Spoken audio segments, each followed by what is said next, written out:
Islam, Morris. Islam.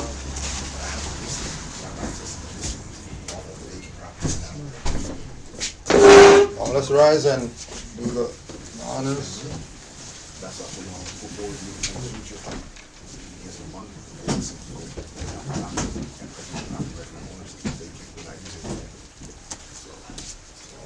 Face the east, feet at a 45-degree angle, 5 on the left, 2 on the right. Allah, the Father of the universe. Allah, the Father of the universe. Father of love. Father of love. Truth. Truth. Peace. Peace. Freedom. Freedom. And justice. And justice. Allah is my protector. Allah is my protector. My guide. My guide. And my salvation. And my salvation. By night. By night. And by day. And by day. Through his holy prophet. Through his holy prophet. Noble Jew Ali. Noble Jew Ali. Islam. Islam.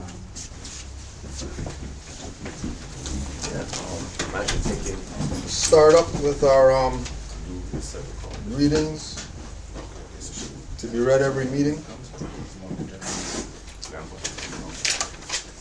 A warning from the Prophet to be read in every meeting. I hereby inform all members that they must put an end to all radical and agitating speeches while on their jobs, homes, or on the public streets. We advocate peace and not destruction. Stop trying out your cards with the Europeans, for it causes confusion. There has been much confusion caused by members trying out their cards. The cards are for your salvation. Failure of obeying my orders will be of severe consequence. We are for love, truth, peace, freedom, and when these principles are violated, justice must then take its course. Any member or group of members that seek to hold malicious feelings toward the temple or the prophet, or to violate the divine covenant of the Moorish movement, will receive their reward from Allah for their unjust deeds. All true Moors must obey the laws laid down to them by their prophet, and if they lose confidence in their prophet, give up your card and button, cease wearing your turban or fez, and return to the state where I, the prophet, found you. For this is a holy and divine movement founded by the prophet Noble Jew Ali. And if the prophet is not right, the temple is not right. The prophet is sending out a divine plea to all true Moorish Americans that they may do their part in protecting their temple and their prophet and the temple. This is an everlasting movement founded by the prophet through the will of Allah to redeem his people from their sinful ways. To the members of the Moorish Science Temple of America, Islam, these are instructions from your holy prophet, Noble Jew Ali. Be faithful unto your forefathers' divine and national creed, that you will be blessed for your good deeds that you sow in the flesh. Allah is the one that judges the world, and his judgment is now on, but the weak comprehend it not. The end of time is drawing near, so says Allah to his divine prophet, I, Noble Jew Ali. And that is why many hearts have turned to stone, and many have eyes to see but cannot see, ears to hear but cannot hear, lest they would be confounded of their sins. These are trying hours now, dear Moors, and every evil spirit is moving, and they are trying every weak mind to overthrow and drag out the true foundation that has been laid, and to cause confusion in the minds of the ones that do believe. But if you have the true love of Allah and the spirit of your forefathers, you fear not what you hear or see, but will sacrifice the utmost of your very life to protect your movement and your prophet. Watch your enemies, dear Moors. Your enemies are the ones that speak against your prophet and ridicule him to the very lowest, and the ones that speak against the divine and national principles of your temples. Act accordingly, and Allah would bless you for your good work. To be proclaimed in every meeting. Islam, I am glad to know that I have a few faithful Moors among you all. Islam, Moor. And I desire for them to know the truth and the divine truth. There is a host of jealousy about me and the movement now by the same people on our side of the nation that claim it was only a joke and unreal. But now, since they have found out from the government officials and the nations of the earth that this is the only sole foundation that all Asiatics must depend upon for their earthly salvation as American citizens, they are working every scheme they can to disqualify me so they themselves may take charge of the situation. I have notified all these things to you long ago in the past. It is through the faithful Moors that attribute to the movement and uplifting funds. The ones that pay their divine respect to me and the movement will be remembered. That is why I am calling upon all faithful Moors to increase their faithfulness to me, your prophet, and your divine Moorish movement. I need finance, and I need it badly. Never before have I needed finance so badly as I do at present, so I can shove aside the discord that is facing the nation. It all comes through jealousy because of my fame and nobility. The nations of the world will not recognize the movement without I, the prophet, being head. it has been proven by my works which I have performed in the last few years. Islam. We had so we finished up our sessions, our Moorish History Month sessions. We had Grand Sheik Nature, Denim L, Rudra, and and Town Hall meeting. So we just want to thank all the Moors for being present, taking their place amongst the affairs of men, and doing what they can to make sure that the information is getting out. As well, next week class is going to be Saturday class on Saturday, because we're supposed to be going down to Philly to lecture at the York House with Brother Seton Rabe and the rest of the family out there. So we'll be streaming from there next Saturday, 12 o'clock. I think Brother Tez would be here to, get everything going. So if you talk to anybody else, spread the word. Next week, Sunday, we're not going to have class. I don't know, I'll see what Omar and Amari, whoever else, I don't know if they're going to be, you're going to open up Sunday or just call it? I think we should just do it Saturday. All right. One of the other things I wanted to talk about, and we're starting up our Back to Basics again. This is Back to Basics class number 19. If you haven't, you can go to YouTube under the Back to Basics playlist on the Canaanland Moors page and catch yourself up to date with all the Back to Basics classes that we've been doing. And just to stress the point again, the Back to Basics classes are basically, sort of a culmination or a recap, so that people who are coming into the information can get specific information with regard to this. And as well, it's to gear the people to have a certain mindset, so that when they say I'm a Moor, or they proclaim their nationality, or whatever to do with the Moorish movement, they've been given some directions that would help them in actually exercising this. We found, and Brother Tess could probably talk on this too, we found that a lot of people coming into the information relate it to just any other whatever that they're joining. So they think that, you just come in and sign this thing, and then now it's official or whatever. When it's really official when your mind's not Negro, black, colored. It's really official when you're having conversations with people and, they say black and you cringe. Yeah. You know what I mean? It's really official when people, make statements like the Africans and stuff like that, and you realize things. When people say, oh yeah, the police said something, and you realize that, oh no, that's highwayman or whatever, and you start correcting, not more so them, but correcting yourself, in your mind correcting yourself that, okay, they just said whatever, okay, they're trying to put me back into slavery, or they're trying to get me to be in a fraudulent jurisdiction based on the words that we use. Because a lot of it is really correcting how we speak. It's really about correcting the words that we use, that we've been taught are the words that we should be using. So anytime somebody says, have a nice day or whatever, Moors always laugh, you don't know what you're talking about, right? Because, the foundation is, etymology, knowing what words mean, etc. You had anything to add on with the Back to Basics? Yeah, the Back to Basics is crucial,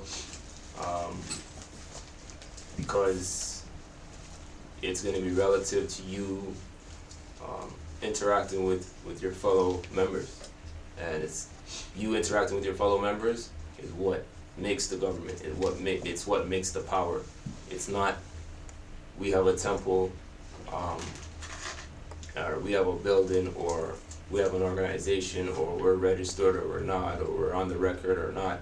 It's all about, in terms of exercising power, it's all about your interaction, we as a body of people, what we do. You know what I mean? Personally, your personal power, yeah, that's your spiritual connection and how serious you take it, and you're correcting yourself in your head. But when you want to look at what the temple is doing, look at what you're doing in conjunction with your fellow members. That's what it's all about.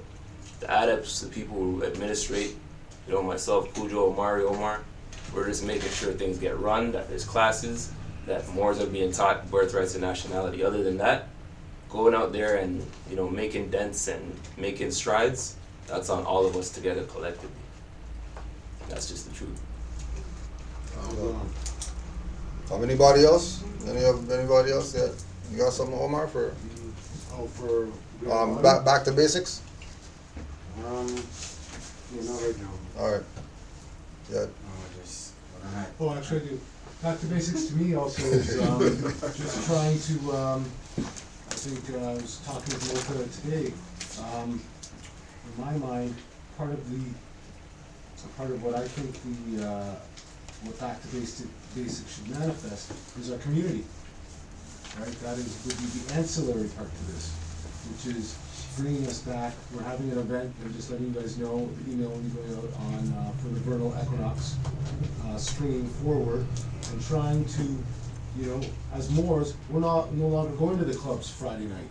We're no longer, you know, engaged in that sort of corporate activity anymore. But then what happens is you're sort of left being this man unto thyself, or this feminine energy unto thyself. And what we're trying to create is our nation, our community. You see it with the so-called Germans, the Spanish, the Filipinos. They all have huge community. You know what I mean? They don't have to go to the so-called Chinese or the Manchurians. They don't have to go outside of the community to do their things. We're the only people that have no community and are always looking to, well, we have a so-called community, but it's a black community. And it really is about death. It's about basketball, and it's about clubs, it's about clothing. And we're looking to lift ourselves up. So the back to basics to me is the foundation of not only the start of our knowledge, but also of our culture, and hopefully trying to create, and I had this written down, I went to Japan last year, and as I said, it was one of the first times that I was immersed in a culture that was completely its own culture. Yeah. It didn't need anything from outside. It was its own autonomous being, and it had everything. And what I ask us, and I ask this of us collectively, what is Moorish culture? Can anyone give me an answer to that? What does it look like? What does it feel like? What do we do? What are our principles?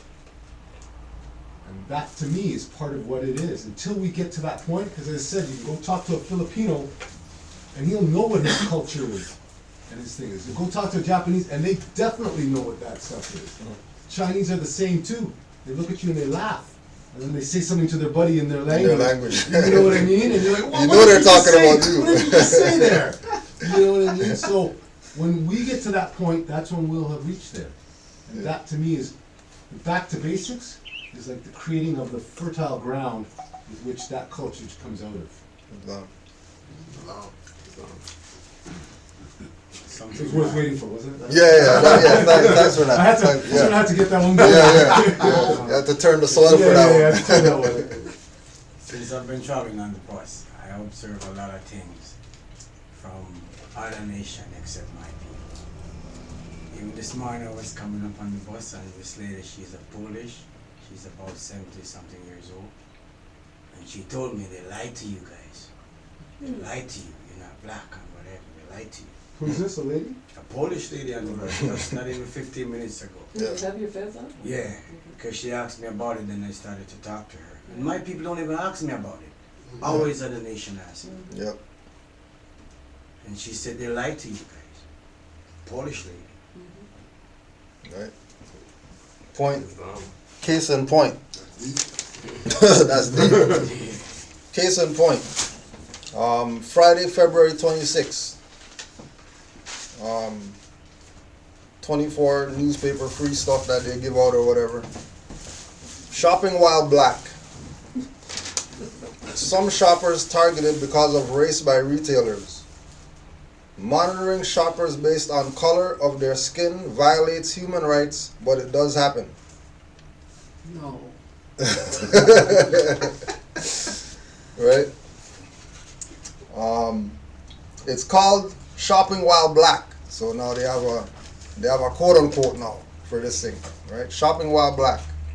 When the color of your skin can get you increased attention from a store security guards, and it seems to happen every day.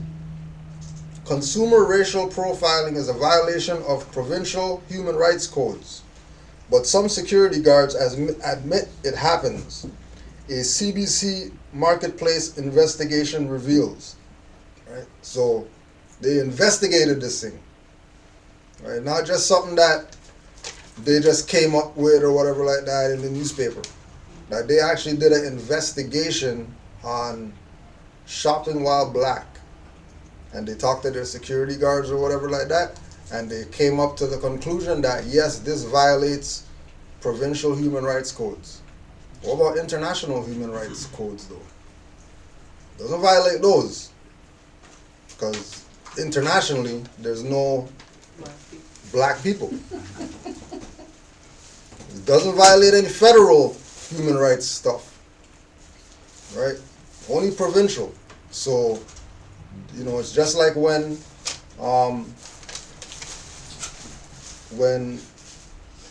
our people take this approach of looking at us when we say, oh, we're not black or whatever like that, and they, you know, deal with us like we're the enemy. You know what I mean? Or like what the brother's saying. His people don't even ask him, why are you wearing that thing on your head or whatever like that? They just block it out completely. They don't even care. They don't care anymore. But then we go back to the theme or the lesson that Noble Drew Ali said, you know, you're only going to be a handful saved, fingers left over and all that. So we already know we're not going to get everybody. I have another experience. Last night, I have this friend, when I came here like almost 30 years ago, he come off the farm and he was staying at my brother's house. So it's the first guy I ever run into where we interact. And last night it was a 60th birthday for him. And he asked me to, he didn't ask me because it was a surprise, so his niece asked me to come by, and I did wear my face there. And when I went there, my niece, daughter, which is my grandniece, a couple of months ago, remember when I told you I go to my brother's shop to do some work? She was there. Yeah. But she didn't know about me. Yeah. So when she seen me last night, we get it on. She said, in this room, you're the only person I can talk with. My mother is right here, and she don't even know what I'm talking about. And we were on it. Yeah. She's doing some research and studies, and she know about the Moors. And there was something else. And she said, how come, I asked her, why didn't you talk to my brother about it? Because my brother, he goes to the shop, do paper. Yeah. He said he's in another world, he can't get it to his head. I said, I tried to. And she used to be at the office when I go there, and I didn't know until she see me with my face last night. She knew. Right. So just a few, like you said. Just a few. Yeah. Right. And we can't take the position of, you know, giving them a blight, giving them a pass or whatever when they start their, you know, why you know, all that stuff. You know what I mean? What do you mean you're not black and all that, right? Like we have to take the position of standing up for what it is that we know, right? Just like Brother Omar is saying, there's no Japanese that's gonna argue with another Japanese about you're not Japanese. You're yellow guys. Why are you yellow guys not saying that you're yellow and all that? It's not gonna happen, never will happen, because majority of the world knows that it's a fiction to interact as so-called colors.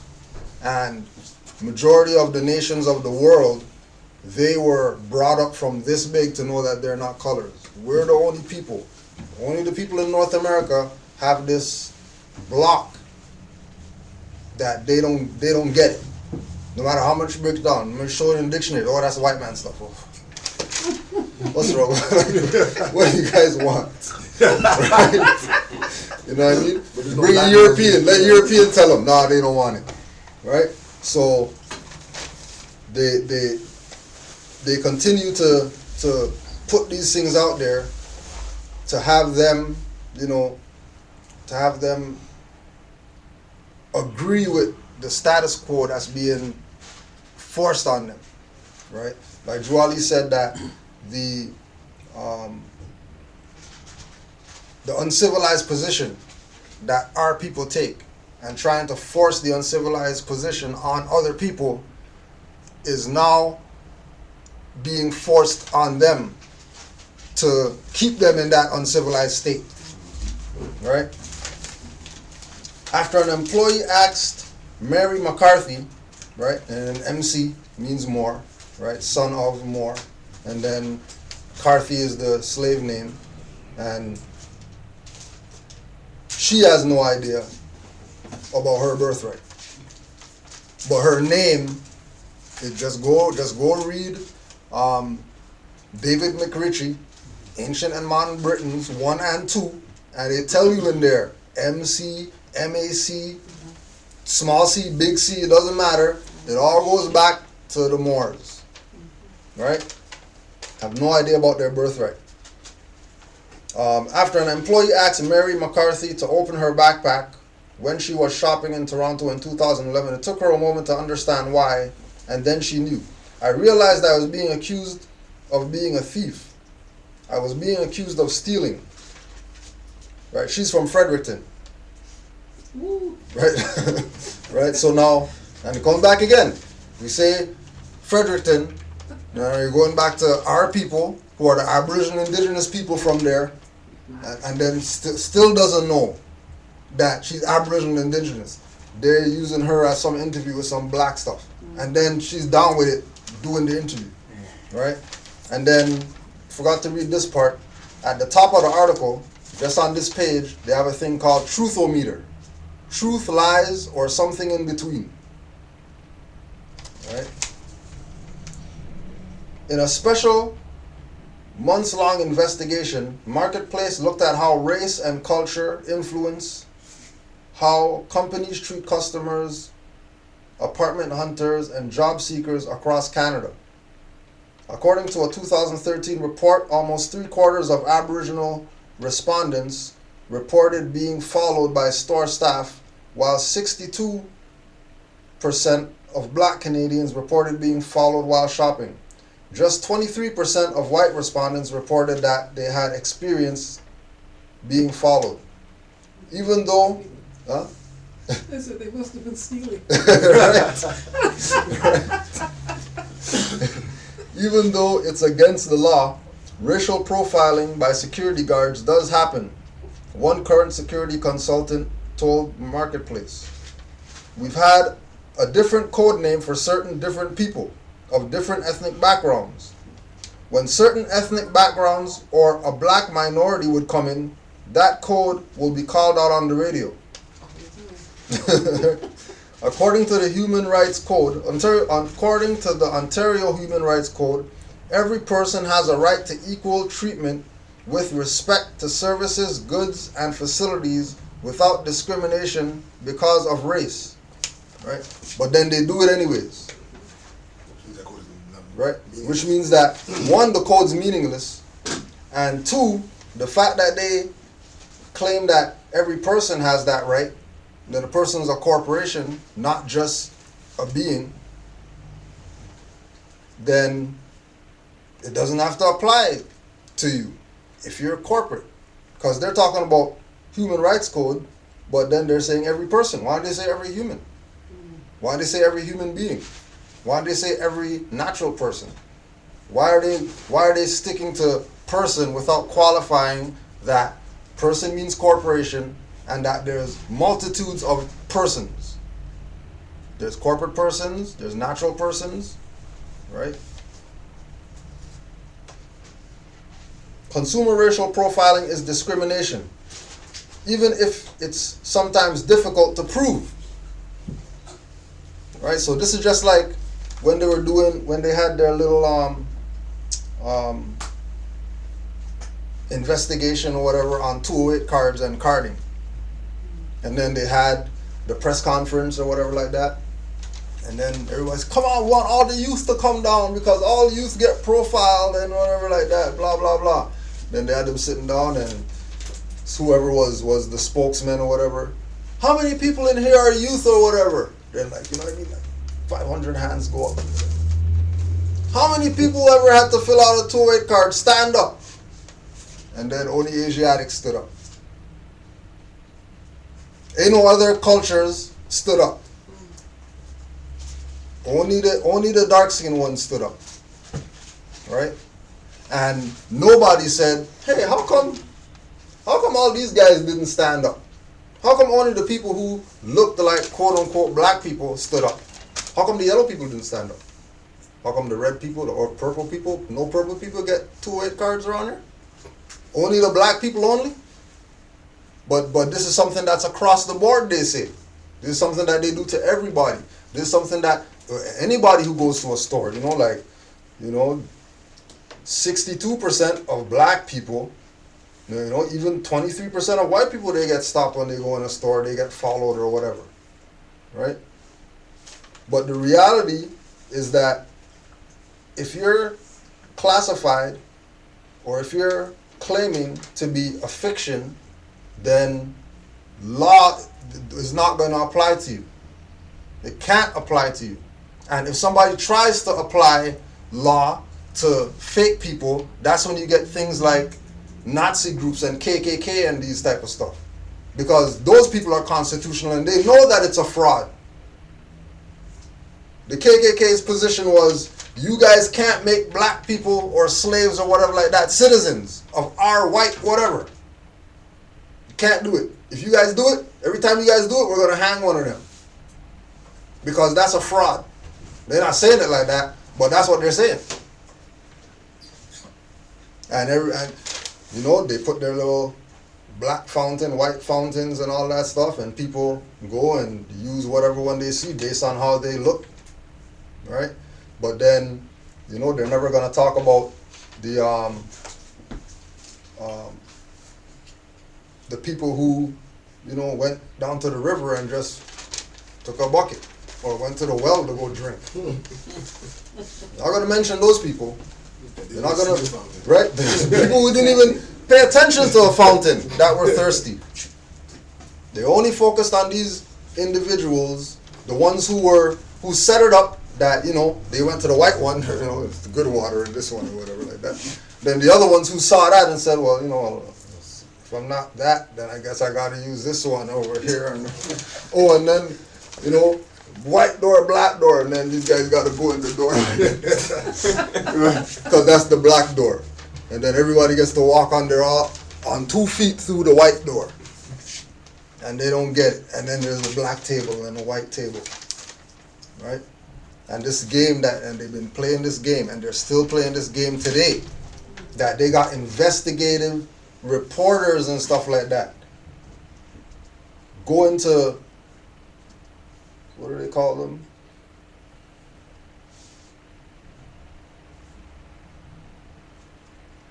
Security consultants.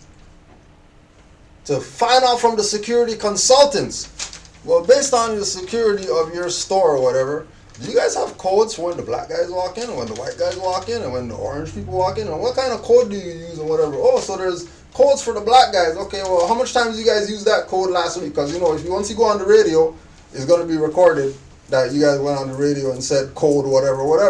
Okay, well, 80% of the time, we have issue with black. But how much of those people are actually guilty of something? How much people stole? Well, 1%.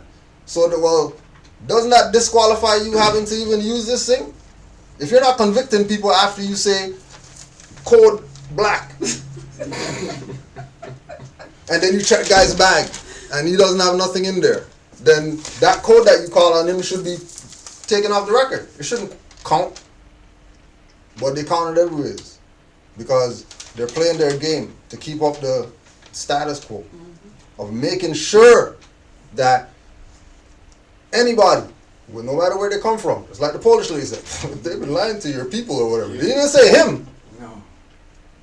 They've been lying to your people. Why? Because, because he has national headwear, clearly he's not a black guy. Clearly he's not black. If his position is known by this so-called Polish lady, like it's known to her. She's not from this side. He's from this side. And she knows that his stuff that he's wearing is relative to him. Not dashiki or nothing like that. Not cowrie shells or something like that from continent or whatever. He's over here. How come she did, like, why is it that she's relating it as his culture from over here? Because it was over there too. She even goes to tell me that her son, her daughter married to a Jamaican, and their name is MacLean. And she told me in England there's a village for the MacLeans. Yep. Those people own it. Those people belong to those people. Yeah. Yeah. But not everybody was a slave. Yeah, she told me that. Not everybody was a slave. Some people were actually the true Aboriginal indigenous people. You had something, Brother Kenta? I was just thinking, as far as I mean, the Commonwealth, right? You know, being part of the European jurisdiction, the Queen, and so on and so forth. Because you know, I've spoken to some people, and as far as addressing them, and I tell them that you're not black, and they'd be like, well, I'm from St. Kitts, or I'm from this, and I'm like, well, you're still under the jurisdiction of a fiction, Right. because you're still property, right? So is it still, as long as you consider yourself part of, like, I guess, before 1492, anything after that, if you're claiming to be anything under the jurisdiction of the Europeans, you're pretty much a fiction. Right. You put yourself in You that. put yourself in that jurisdiction. Actually, what the Philly lecture is going to be, you're not West Indian, you're not Arawak, whatever like that. He's an Arawak. You're not Carib, you're not Caribbean, whatever. You're Moors. That's what that's gonna. So we're gonna deal with some of the those islands and how the people are portrayed there, because it's just like when other people look at here, right? If they're not here and they look at here, all they see is BT. So they come here and think that that's the standard. That for everybody here is, you know, like those guys on TV or whatever. Because it's funny you bring that up, because one of the things I remember back in the days when I was watching BET, when it first came here, and I started watching it, and I used to talk to some people and be like, how come that's the only channel that you see advertised, wrap it up? AIDS. You watch NBC, you watch Fox, there's no advertisements No for ads. AIDS. You know, It's not reaching them. yeah, it's not like that, but as soon as you turn on Wonder BET, why. Yeah, They're not the calling first themselves commercial or death. the second commercial would be about wrap it up, AIDS. Talk to your children about AIDS. And I used to think in my head, well, I guess we're the only people that AIDS. And again, me thinking that I was black. So Yeah. again, I'm already owning that whole thing. That- Okay, well, the psychology is already working on me. Yeah. And then when you get introduced into the Prophet and all his teachings, it's like, wait a minute. Because I remember it was that whole concept of Northwest and Mexim. And that's why I asked the question, well, if we're under the jurisdiction of Northwest and Mexim, then automatically we're in our ancient forefathers and foremothers mindset, right? Right. As opposed to being in the Commonwealth mindset. Okay, I'm Jamaican, I'm Trinidadian, I'm St. Lucian, St. Vincent, and so on and so forth. So it's a matter of like having conversations with people and always correcting them by correcting myself in my head that, okay, well, I'm not this, because my jurisdiction is pretty much global, but the point starts from Northwest Mexim, the North Gate, right? So it was just interesting while we were talking, I was just thinking all that was just running through my head. So it's all part of the whole black thing. Mhm. Blackness is an industry. For some people to get paid to exploit people and call them black. And interestingly enough, you mentioned AIDS. I was reading somewhere that before it was called AIDS, it was called GRID, gay-related infectious disease. So, you know, they took it and then they decided they had to impose it on black people. And this is why you see all the commercials on the BET stations and all that stuff, you know, but it's the truth. I had a friend working in a bank and she told me, you know, that the training was that if a black man came into a bank, you were supposed to regard him with suspicion. Now, how many black robbers do you hear about? You know, no, seriously. But that was the training, and I'm sure the security people had that same type of training as well. When a black person, so-called, comes into the store, they're to be scrutinized. I used to love it. I'd go into a store with a great big bag and run around that store like I was stealing left, right, and center, and daring them to ask me to open my bag because I wasn't going to open it. We'd have had to call the police, and everybody would be sued. Meanwhile, I'm watching people steal, and because they don't look like me, nobody's watching them. Clearing out the store. That's right. You're the decoy. No, That's real. That's actually true because, like, for my business, my assembly business, I normally deal with one bank, right? So yesterday I had to collect a check, and the bank that I normally deal with is closed on Saturday. So I just went to any random bank, and the company for my assembly business is attached to my boys' company, but so it goes from like the head companies to my boys' company and then to my company, right? So my boy writes me a check through the company, like once a month, twice a month. It's standard for various amounts, but it's always from the same company. Yeah. So I go into this random bank, you know what I mean? I just came out the gym, so I was wearing gym clothes and all that stuff. Go into the bank to deposit a significant amount. And, you know, so, you know, I go in there. I'm not thinking none of it because I do this every month.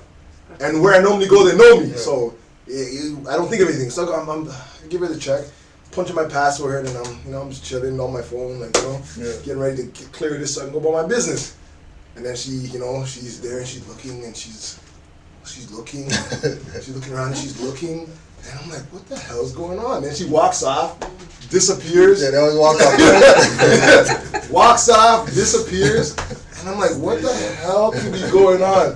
I see her like behind the door, calling over a manager, looking at the check, pointing at me, and I'm like, yo, this girl's kidding me. I'm like, what the hell is going on? So I walk over there. I'm like, listen, is there a problem with the check?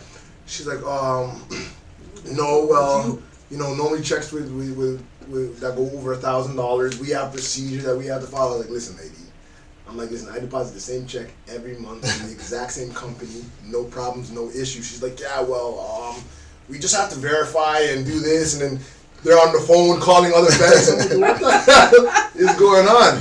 Long story short, you know what I mean? I made them apologize. I'm like, yo, this is nonsense. I'm like, yo, if you guys thought it was a fake check, you know what I mean? You should have let me know that you think it's a fake check, and we could have clarified it quickly. Long time. I was in there half an hour, man. While this lady's running around, trying to verify this check. But it's funny that you say that, because I'm like, you know what, that's true. But the only reason that happened is because I just dealt with a bank that I normally don't deal with. The home branch was closed. You know what I mean? So I just went to any random bank rather than waiting till Monday to go to the main branch that I normally deal with. But yeah, that's interesting. Like, highly suspicious.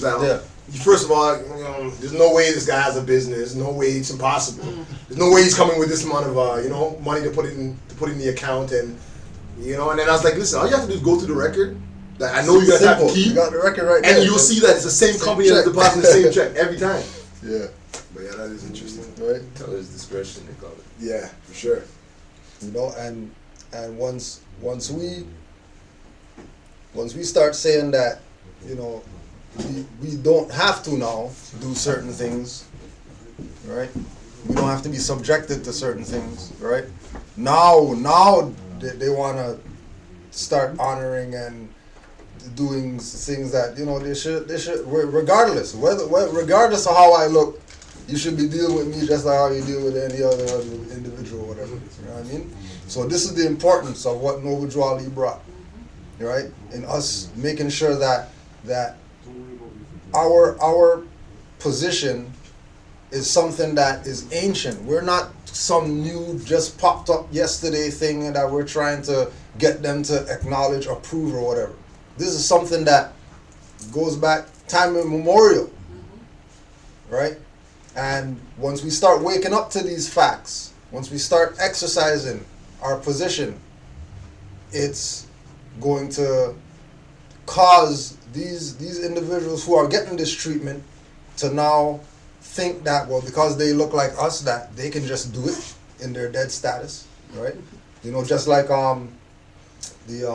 somebody posted a video, you know, a black guy talking about black guys' rights get violated or whatever like that, right? And guy starts off the video from the start. A black man can't do whatever. A black man can't do this. Can't even get a coffee or whatever like that. And he's filming, and then there's like, you know, highwayman following him or whatever. By the end of the video, this guy's on the wall talking about they're violating my rights and why are you guys violating my rights? I have constitutional rights. I have human rights. No, you don't. Not in the no status of no black. You know what I mean? And we're talking about, you know, because this is something that's divine. So because this movement is divine, right? Because of the divine nature of this movement, if Noble Drew Ali told you, 1913, you're not Negro, black, or colored, and then he's supposed to be the prophet sent by Allah, and you want to hear that, but you're gonna go with that you're black. That means that you're violating the prophet. If you're violating the prophet, then that means you're violating Allah. That's right. And if you're violating Allah, then, you know what I mean? Like, what do you want? You really want some people to respect the position? And, you know, yeah, we know that it happens to Moors, but it doesn't happen on no level that these people get. Yeah, we know that Moors get abused and Moors get violated too, but it's nothing compared to what the people who classify themselves as black get. And it's also like a signal. As soon as like, oh, black violated, the cops, the police was like, oh, well, this guy obviously doesn't know anything. Doesn't know anything. As soon as he said he's black, okay, we're good to go. I'm good to violate you. As soon as you say no that you're repercussions here. Zero repercussions, right?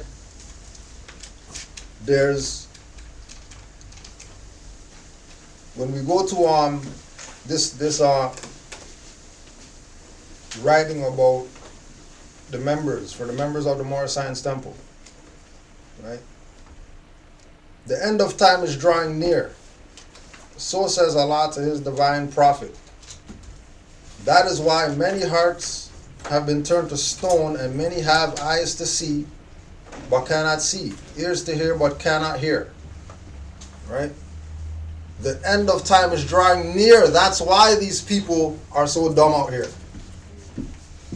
Forget European psychology or whatever like that. Forget all that.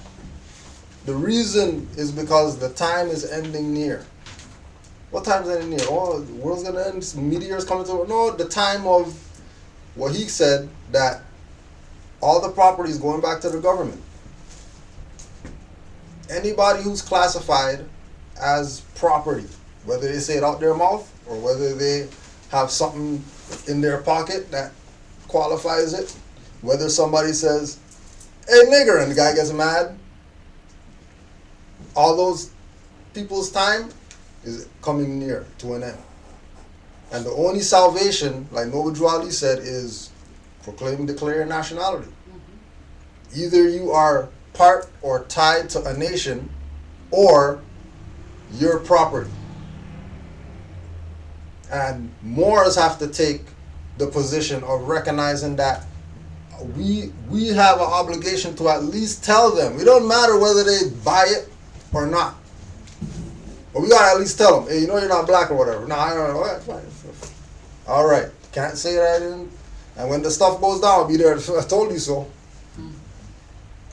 Told you that you should proclaim something. Right? These are trying hours. Now, dear Moors, and every evil spirit is moving, and they are trying every weak mind. Right? He's letting you know. Why is it that these people have a weak mind? Again, because they violated Noble Drew Ali, who told these Moors to go study. 3 times. Study, study, study. They don't want to hear nothing that he's saying. Now, Their mind's weak. Anybody tell them anything, they go with it. Somebody showed a picture the other day of Hubble telescope, took pictures that there's floating crystals in the universe and stuff like that. Just crystals, just floating in the universe, you know, because Hubble telescope took that picture, you know what I mean? Everybody's down with it.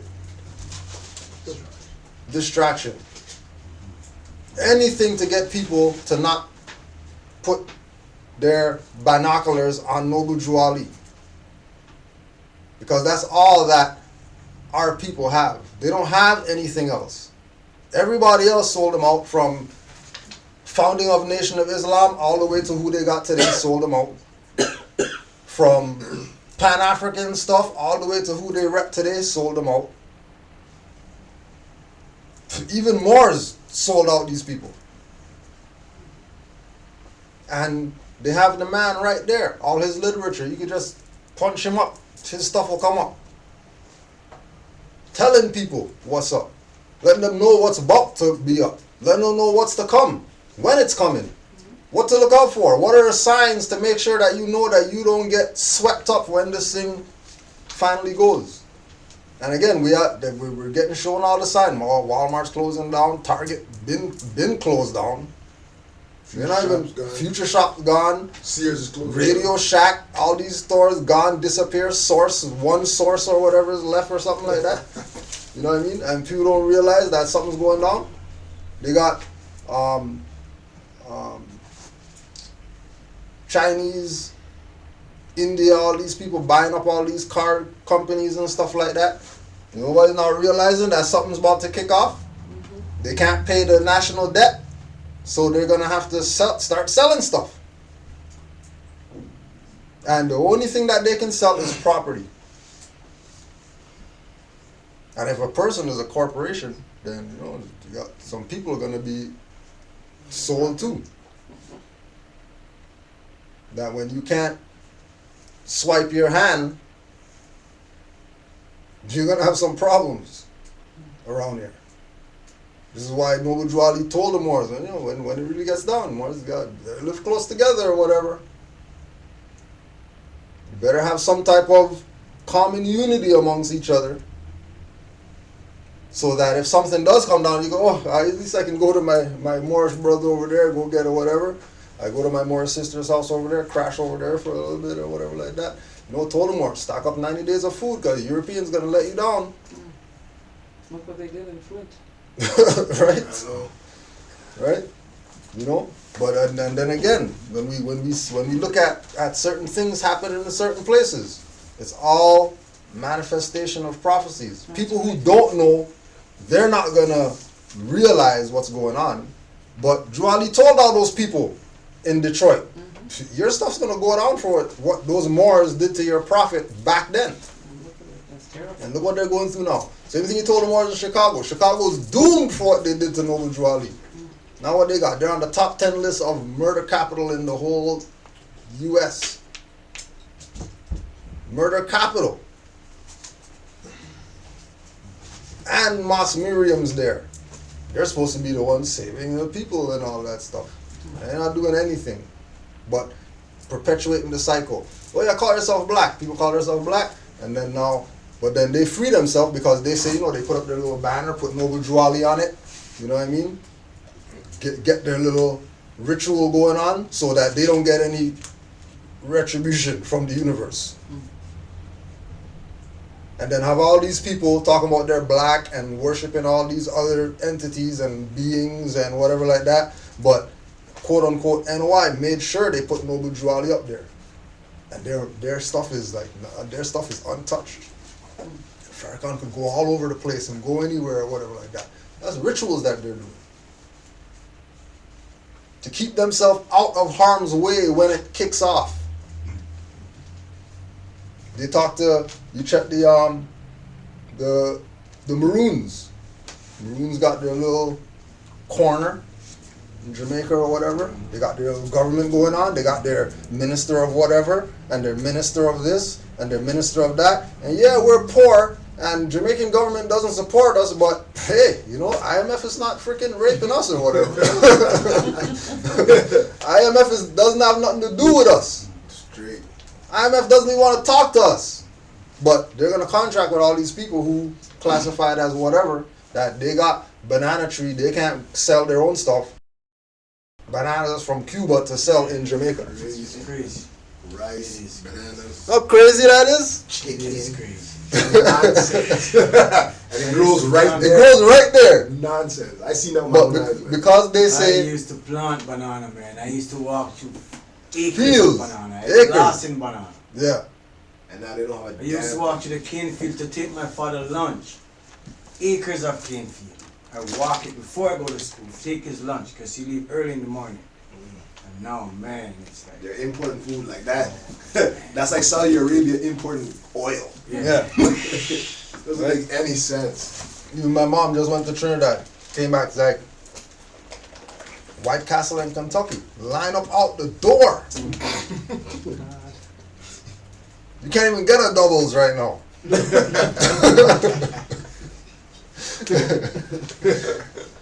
The freaking the East Indians are coming with a truck to the market. They have a truck, like a dump truck or whatever, full of fruits and vegetables. Park up the truck, and then the people who's been going planting, bringing their stuff to the market or whatever, they can't sell nothing. And the guy with the truck, a truck of not wrapped, not you not get no bag, nothing like that, just on the truck. You're just going through the stuff to find whatever. You want tomatoes? Oh, those are at the top right there. You want, or just go on the bottom. Crazy. Go to the same thing. Go to the market. They're trying to convince her buy apples and grapes in Trinidad.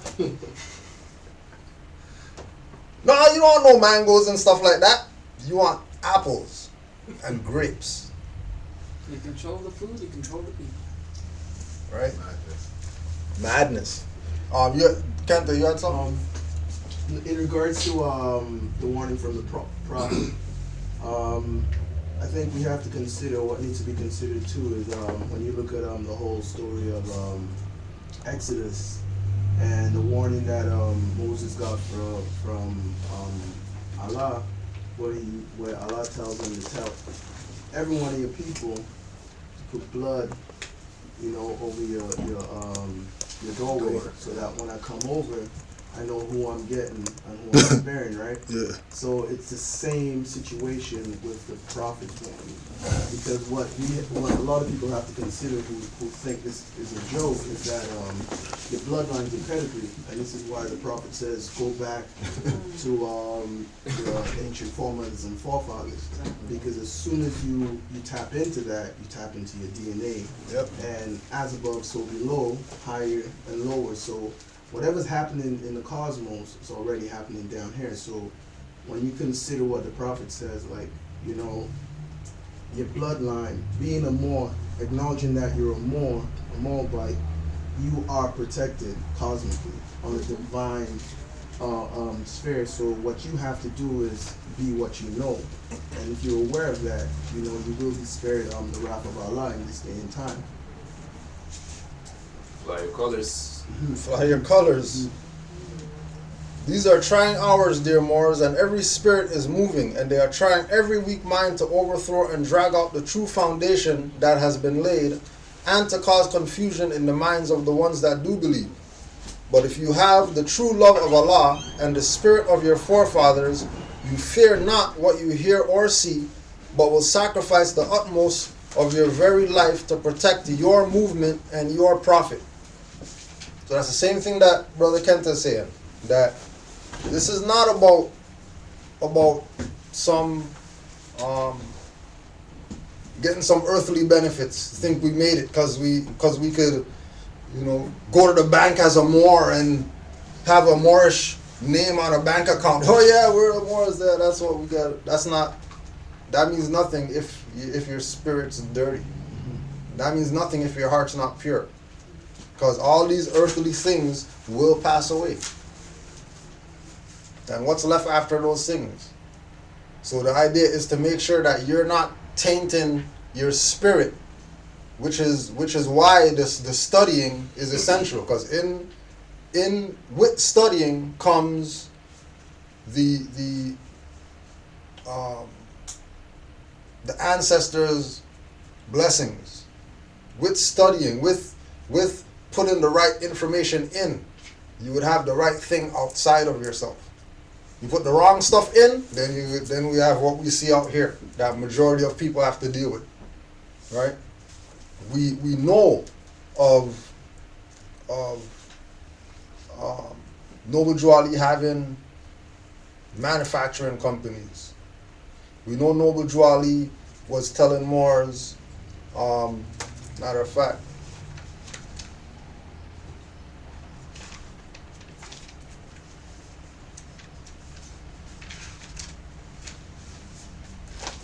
temple tax necessary. Convention votes unanimously. Tax paid monthly. Because of the fact that the expense of the operation of the temple is increasing so fast, that it was found necessary to vote a tax to the prophet to carry on the work. This idea was concurred by the Supreme Grand Council, which, as of date, was it 6th of March, 2016. None of these heads or whatever in the Moorish movement hasn't answered Brother Rami Salam El's video yet about where's the Supreme Council. They're going to tell people who's Moors, who's not Moors, and which Moorish body is the right body to be under or whatever like that. But ain't nobody answer his video about where's the Supreme Grand Council. None of those people who've been around for 80 years or whatever saying that they're supreme grand and they've been on the news and, they got carpeted temple and you go in there, you got to do secret knocks and all that stuff, but they don't know nothing about Supreme Grand Council. Matter of fact, the people who even stepped up and said they know gave some BS that's what it is. If there's something saying Moorish Science Temple of America, or people saying that they're Moorish Science Temple of America, if they're issuing anything to anybody, it should be signed and sealed with the seal of the temple and all that. You have people cut and paste and stuff talking about that's what the Supreme Grand Council is. We're supposed to take that serious when we're studious Moors? And we know that people did stuff that they weren't supposed to do, and they just don't want to come up and say, well, sorry, you know what? We disbarred the stuff, we shut the stuff down, because, we robbed you guys' birthright, and, we're sorry. Here's our signed, sealed letter of apology to everybody who's, part of the nation or whatever, right? They're going to come making up stuff about Supreme Grand Council is dirty Moors. Who we know that they're dirty Moors, that's on the list. People who say that they're reincarnated and all that stuff is people who's on the list of the Supreme Grand Council that they're saying is the Supreme Grand Council. And we're stupid and we're gonna the Supreme, let's go to get the because we can't play the same game that the people before us played, siding with dirty Moors, giving them pass because they got a temple with carpet. I don't care about that. Don't care about that. You know what I mean? Telling sisters they can't wear fezzes and stuff like that. Right? This act is so arranged that it will not be a burden to any of the temples, but the Prophet is very emphatic that it shall not be ignored. Right? Emphatic. That you're not going to ignore the temple tax. But clearly they ignored it, or we would have something today. Because remember, like we said, there was Moorish manufacturing companies during the Prophet's time. There's talk that in Camden they had candy factories owned by Moors. They had fisheries where Moors had their own boats. They go pull nets and stuff like that. for Moors, not some Moors working with some Europeans or some Moors working on some Chinese stuff, Moorish stuff. And none of that stuff is around today. Zero, not one place that they had. And think about everybody else who had some type of business between 1913 to 1928 that, you know, they have their little commercial that comes on TV. 100 years we've been around, balloons and stuff like that. We got sale because we've been around for 100 years. Where's the Moors stuff at? We've been here 100 years. We never had nothing, right? The expense of operation has heretofore been taken care with the funds received from the manufacturing department, and it was found that it was a burden on that department. Hence, the tax was necessary. The tax is 25 cents per capita. Oh, you want to check per capita in there? This will mean that the numerical strength of the temple will bear the proper share of the responsibility of operation. Right? Could you read that last sentence? Sorry, I'll read the last two because, yeah, he dropped some stuff in here. The expense of operation was heretofore taken care of with funds received from the manufacturing department. Right? So the manufacturing companies were the ones who were taking care of the financial obligation of the temple at one time. It wasn't all people's dues and stuff like that. It was the manufacturing companies doing that. Which lets you know how vast that was, because Nobujuali, they were saying 25 temples and then 15 branch temples and, you know, thousands of members or whatever like that. So you know that the manufacturing companies during that time was booming business. It wasn't just some nothing manufacturing company. They were actually doing something worth doing if they're going to take care of the business with regard to these temples. And it was found that it was a burden on that department. Hence, the tax was necessary. This tax is 25 cents per month per capita. This will mean that the numerical strength of the temple will bear the proper share of the responsibility of operation. This per capita tax is intended to apply to all members alike, governors and grand sheiks included. So prior to the temple tax, governors, grand sheiks, or whatever like that, they didn't have to pay any dues or nothing like that. They had no responsibility. They just had the seat. All right? After this, that's when governors and grand sheiks now had to start paying their part now. You're not just going to sit in the seat and be able to parade around like you're the grand poobah and all that type of stuff and not pay no dues. It's not going like that anymore. Everybody has to take on their responsibility now. Right? And this was October 1928. So you're looking about 7 months before the prophet passed. You got per capita? Per capita, Latin. By the heads or poles, according to the number of individuals. Share and share alike.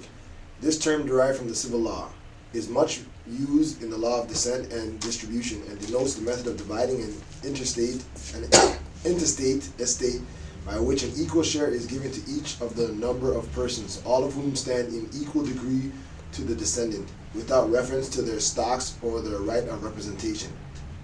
It is an antithesis of purse stripes. Right? So the temple tax per capita was based on how much heads there are in the building. Right? So if you send in your report to the Grand Major Temple, and then they say, okay, you got 25 people on your thing, that number should equal the amount that comes in so we can funnel it back to make sure your stuff's running properly to take care of every individual member. Every individual member is going to get their own personal self taken care of. based on the tax that they pay. Right? Because you can't have the lights and have the everything else, phone, whatever else, telegram, whatever they were using back then, at the expense of the people. Just like when we go out here and they say tax, and then you pay your tax, and then you don't got bumps in the road. You pay your tax, then you get your garbage picked up. You pay your tax, certain things are coming back on the people. Right? And the people aren't complaining because, when garbage guy says, we're not picking up nothing or whatever, we're striking, people are like, you're picking up stuff. You're not going to have my area smelling like whatever like that because of whatever. Right? We're going to make sure that you guys pick up your stuff. It's a good one. I have a good one on that. Libya. I don't know if you noticed Libya, with the story of Libya. Certain stories they don't want to show on the news for whatever reason, but in Libya now they have like a garbage crisis where the environmental department they don't want to be held responsible for collecting garbage. They've even had contracts with China exporting some of the garbage to Russia. Yeah. Those contracts, whatever happened to them, just dissolved. Now they have a huge crisis with when you look in just the roads just in general, it's all over in Libya. It's just packed with garbage. Just, even the own people are just trying to take the initiative to even sort the recycling for themselves. Because The government ain't doing nothing about it, right? They shouldn't have complained when Gaddafi was in Right. power. Right? Yo, Libya's got a national crisis, man. Right. They thought things was gonna be good. If they could, Get rid of get rid. And I don't think it was the majority of Libya that wanted to get rid of him. I think it was a small few, and then certain European powers went in there with that small few and then blew up out of proportion. But now Libya's in ruins. Yeah. Right? It's the same thing like how it's the same thing when people say, look, because the Moors taught the Europeans, now look at Europe or whatever like that. Right? After you kick the Moors out. Yeah, right? They don't get the point that right now it's BS. It's not running good right now. Yeah, it's in turmoil. After they kicked the Moors out, it went into turmoil. Same thing with Libya. They got rid of the man who was going to bring back gold standard and all that, make these people have their own satellite and all that stuff. Got rid of him, and now people are talking about, we sort our own garbage. Yeah, that's Right? crazy. when it didn't have to be like that. That's crazy. Right? No different than Detroit. They got rid of the profit there. Now they're getting what they got. Chicago, got rid of the profit there. Got rid of what they got. St. Louis, got rid of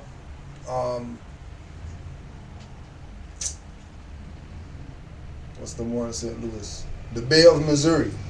Jerry Lewis Bay. He was going to Morocco and stuff like that. Meeting with the so-called Kingdom of Morocco people to get backing for Moors in St. Louis. Trump up charges on him. Got him out of there. You know what's even if you look at Libya as a case, it's a perfect case of acquiescence, because for the vast majority of the people that knew Muammar Gaddafi was good for Libya, they weren't saying nothing. They were sitting inside their houses. They just Well, you know what I mean? let it happen. Just letting it happen instead of saying, you know what, let's fight for something. Let's go out there. These people they're watching the West, and they see, well, when things happen to so-called black people over here, they protest.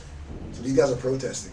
Yeah. In Libya. It's like, no, you guys better pick up something and say, yo, listen, it's not going down like this. But what Do happened like- is do they like sat Cuba. back, they acquiescence, and now they're in a position where they can barely eat over there now. Yeah.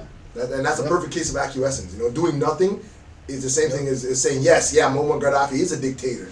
By you not coming up and saying, no, he's not. Yep. And then it's the same thing with the islands. You know what I mean? That they're gonna say,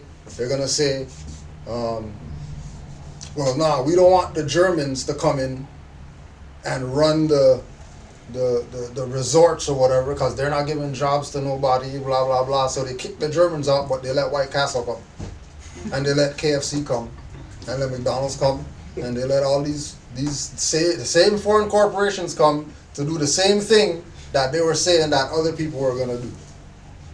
And then when it happens, they're lining up to go buy White Castle.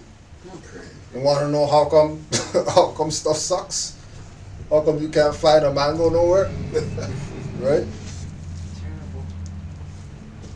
The governor or officer in charge of each temple will cause a report to be rendered to the Supreme Business Manager of the Supreme Grand Council. Right? So there's another title, Supreme Business Manager. So forget that Supreme Grand Council is not around or whatever. Yeah, I know. Yo, ninja reflexes. But what about the Supreme Business Manager? Right? And then the Supreme Grand Council address 3140 Indiana Avenue, Chicago, Illinois. So anybody in Chicago, just go check 3140 Indiana Avenue. Bet you that that's not anything Moorish anymore. Right? Which will specify and itemize the following: number of adepts, number of members, number of new members taken in each month, or those who joined after the rendition of the last report. 25 cents must accompany the name of each. Such members as the representation tax. The per capita tax collection begins November 1st, 1928. All concerned will save themselves of being penalized if they render their reports promptly and specifically, because otherwise it will necessitate a representative calling on such delinquent temples and auditing their books, which expense will have to be borne by the temple. Right? So you send your stuff in. They check. They say, hold on a second. You guys have 8,000 members. They sent in $5. Well, we need to go investigate those people. And then those people are going to go get investigated. And then the charge of the investigation is going to be on them. It's not going to be on the people going to investigate. The people who are being investigated on are going to get the bill for the investigation. Right? So this is so that you can see the scope of the Moorish Science Temple and what was really going on during Noble Drew Ali's time. Forget what these Moors are doing now with Moorish Science Temple. Look at what was going on back then. They had Supreme Grand Council, Supreme Business Manager, they had Sisters Auxiliary. Every temple was supposed to have a school. They had a newspaper. They had manufacturing companies. They had, whatever else that they had. And then people look at the Moorish movement today and, ones on their face and stuff, and I don't want to be part of that and all that stuff when, if you check the records and you see the magnitude that this thing was working on back then, it should inspire people to be part of this to make sure that it gets back to that. So that we could have something to pass on, because, with everything else, there's never nothing to pass on. Because everything else is pretty patriarchal. It's playing, the heads are the ones that are, and then the people are, and if you don't like it, get the hell out, there's the door and all that. When every single, Noble Drew Ali said, the movement will not be recognized without I, the Prophet, being head. And the only thing that has the Prophet as the head is Moorish Science Temple right now. And some of them don't even have Prophet as a head. They have their Supreme Grand whoever as a head. They have their Grand Sheikh as a head. They got, make up some fake flag and say that that's what it's about and all that. Right? That's what I would point to make to that too, even with the sister in the news talking about where she squatted in the house. Yeah. And she was trying to fight for her house because she thought she was the rightful owner of that house. But it states that anything being done, keep the Prophet in front, right? Science Temple, right? She was just fighting for, her self-gain. She wasn't putting the Prophet up front. And that's why she ran into those kind of problems right there. And we always bring it up. Just that you brought that up too. With claiming houses and stuff like that. Anybody who says that they're of the capacity to go claim a house. Right? I studied and whatever like that, so I'm going to go claim a house. Right? if you're not claiming all those abandoned stuff, and you're claiming something that has a sign in front of it or whatever like that, or you're claiming something that, has, 15 rooms and elevator inside and all that type of stuff, clearly you're not there or not here. Because you should be claiming all the abandoned stuff with the grass growing out the window and all those ones. Go claim those ones and build those ones up. Because the fact that it's been there so long, that grass growing out the window, I don't think nobody's going to come bother you about if you claim that one. Not at all. Not at all. They're not even going to pay attention to you claiming that one because, they already know. And then what you do, you go get your Moors Are Mexicans book from rvbaypublications.com, put some Mexicans onto their birthright, and have them come help you build the stuff up.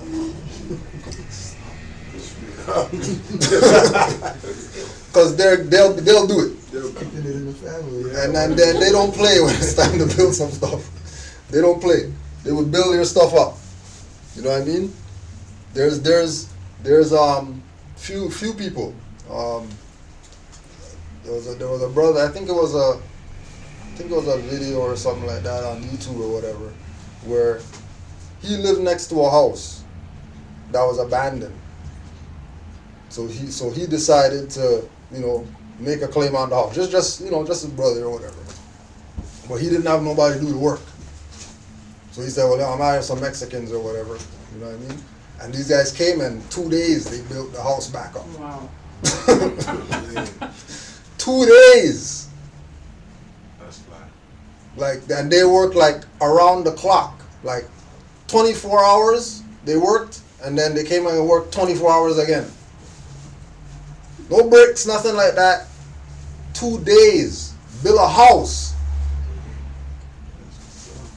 That's what's up. That's some work ethic right there. Mm-hmm. You know what I mean? And who knows what they got paid or whatever.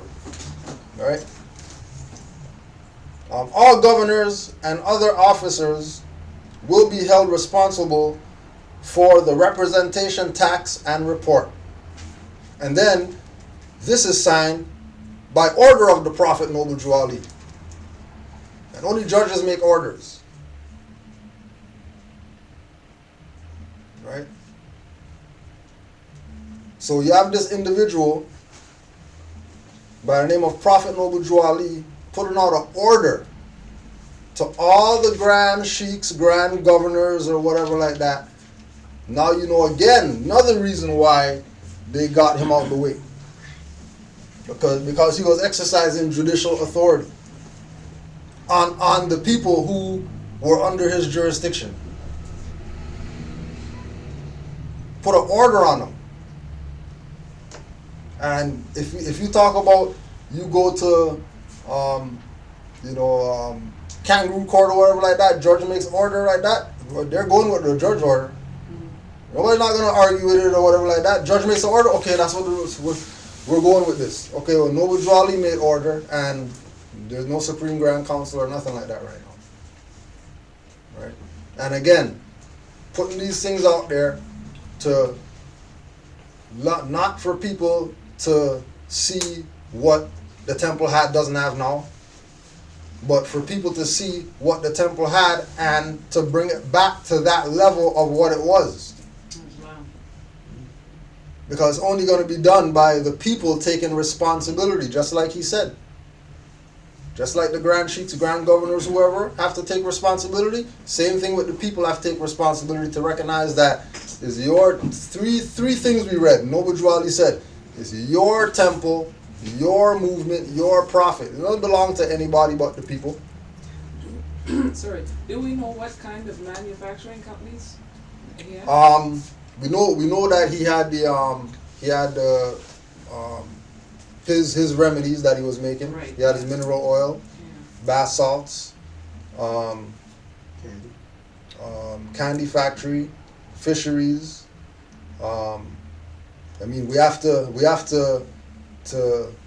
look at things even like fezzes and stuff like that. Did they have somebody that they were going to right now? Were they making those themselves?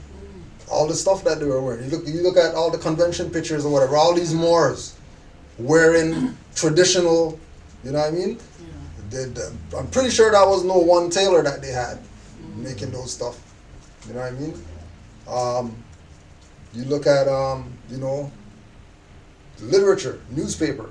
You know, they had press company or whatever. You know, because they were putting out a newspaper.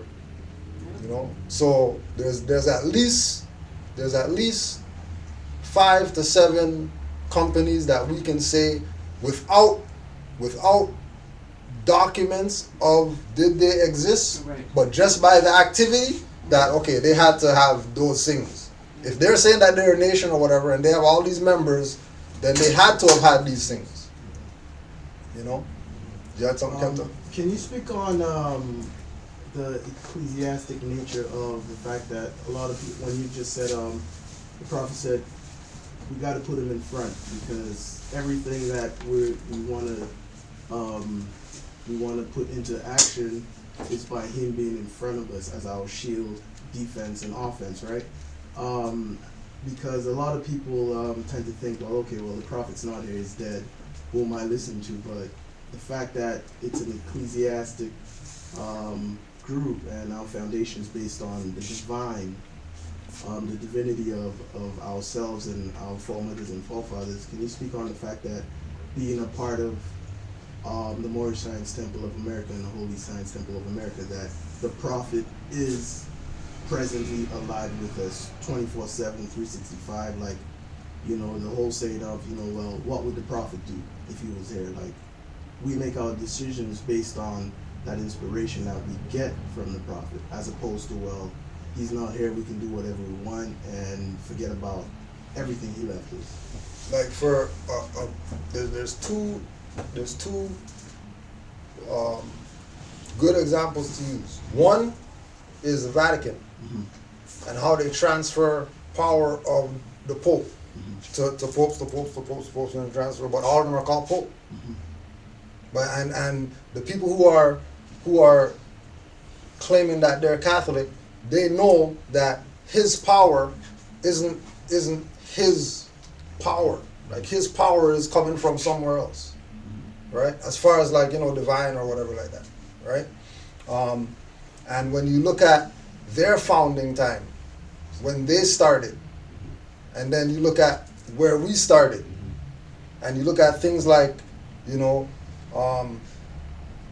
Drew Ali being born in 1886, and he might have been transitioned by now, but guaranteed with all these people who were said to have been adepts around him, there would have been somebody who would have slipped right in after he left out. That would have stuck to the principles. And nobody wouldn't have to call them prophet or nothing like that, because you already know that, oh, this individual that's coming next is a student of the individual.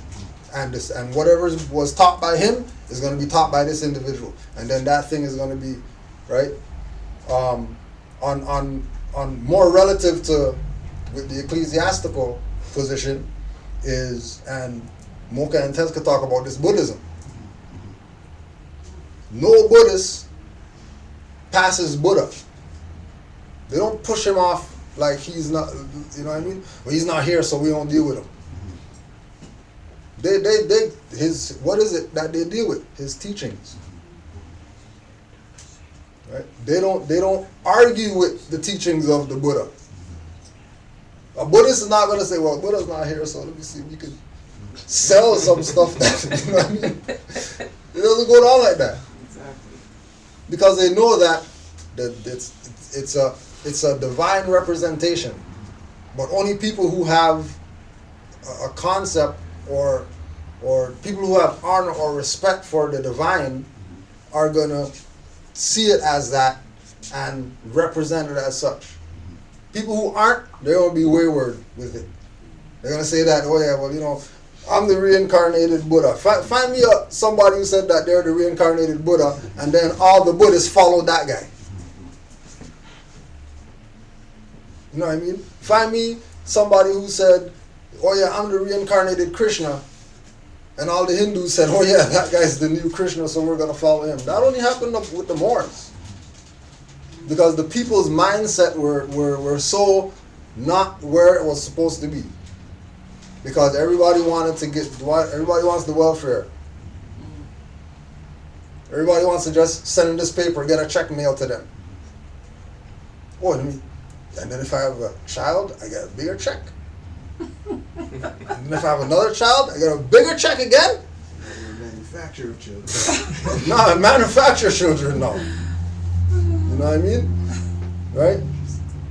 But then, if you got all these big checks or whatever, then why don't you move out the hood or whatever like that? Why are you still living?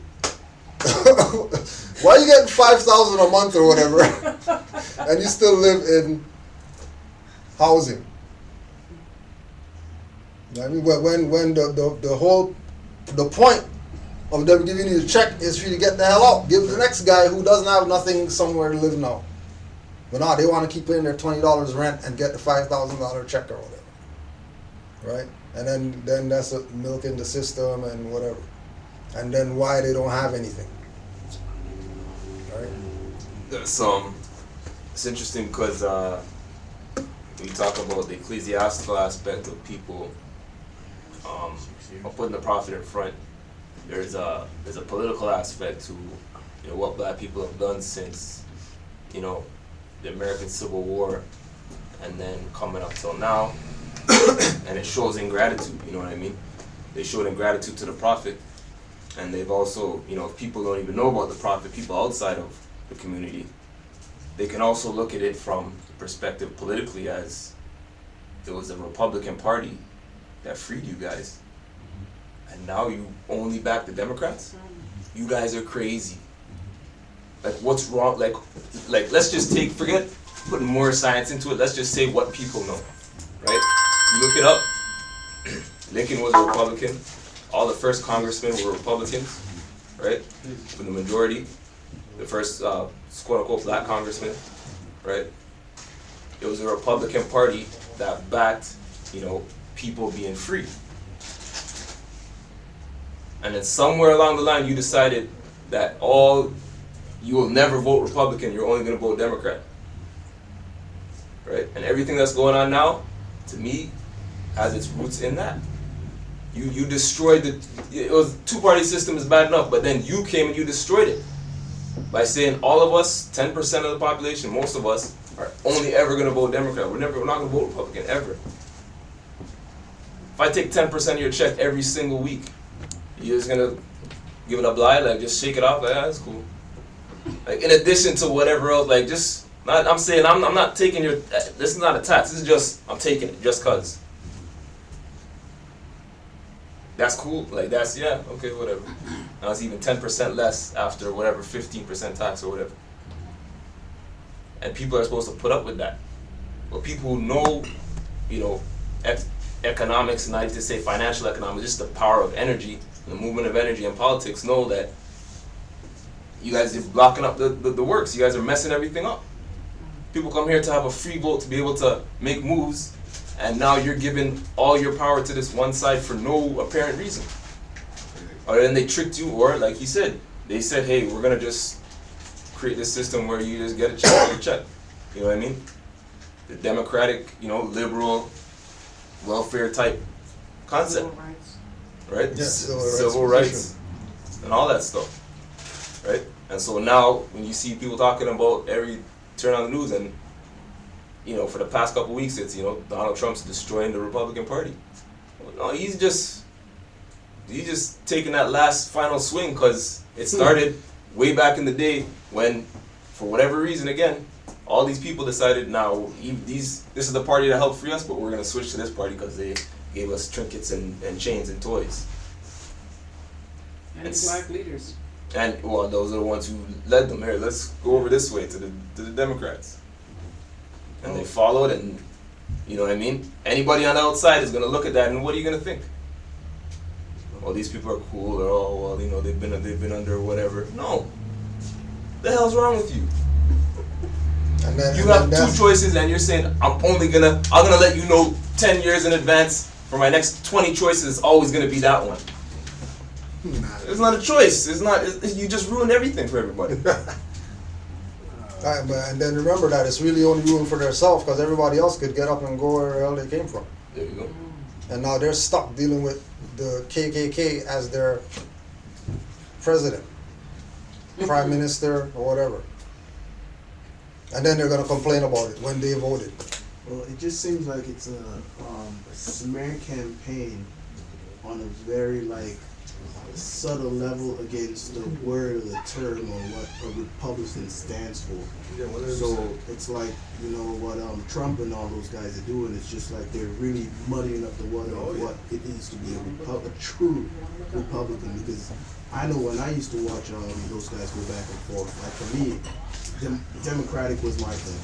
Like Democratic, because to me it just seemed like that's what people who look like me gravitated to. Yeah. And it spoke for me, but now being in this whole divine and national movement, I've come to an understanding that, you know what? They muddied the what? They turned me against myself. Yeah. By having me not look at what a Republican is. Right. You know, what it is to be a Republican as opposed to, you know, Democratic. Because again, we're taught, well, the Greeks gave us democracy, Yeah. and everybody can have a vote, and so on and so forth, and you're free. But when you really look at it, it's like, no, you're really trapped. Yeah. Like, it's a mob mentality. It's like, you know, you really have no, because again, your property, and every vote or everything that you do, somebody else takes credit for it. Whether you know it or not. You know, again, being a part, you're doing business in that person's name. Yeah. So you're pretty much lost in the sauce. You have no real, you don't really exist. And this is why too that, you know, when we read the divine warning, right, and Drawley keeps mentioning the Republic. He's mentioning the Republic, because the perspective is that if you vote other than Republican, then you're voiding the Constitution yourself, because it's supposed to be a Republican form of government in these United States. It's not supposed to be a democratic one. Like automatically, if you're gonna say I have constitutional rights, but you vote Democratic, clearly you don't want your constitutional rights. Even when you look at it, like when you look at the Constitution, if you do a word search, there's no Democratic nothing. There's no demo, no damo. Doesn't no exist. nothing. It's Doesn't exist. straight Republican. Straight Again, Republican. I swear an allegiance to the Republic, but yet you're under a democratic rule, like, And you then know, so.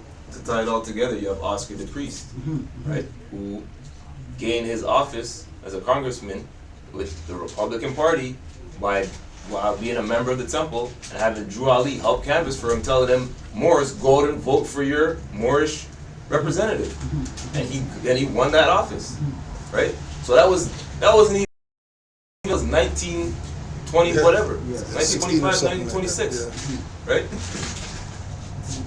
And 60, 70 years later, all these people totally switched on the prophet. So that's the spiritual side, and switched on the party, rather than the system itself of government.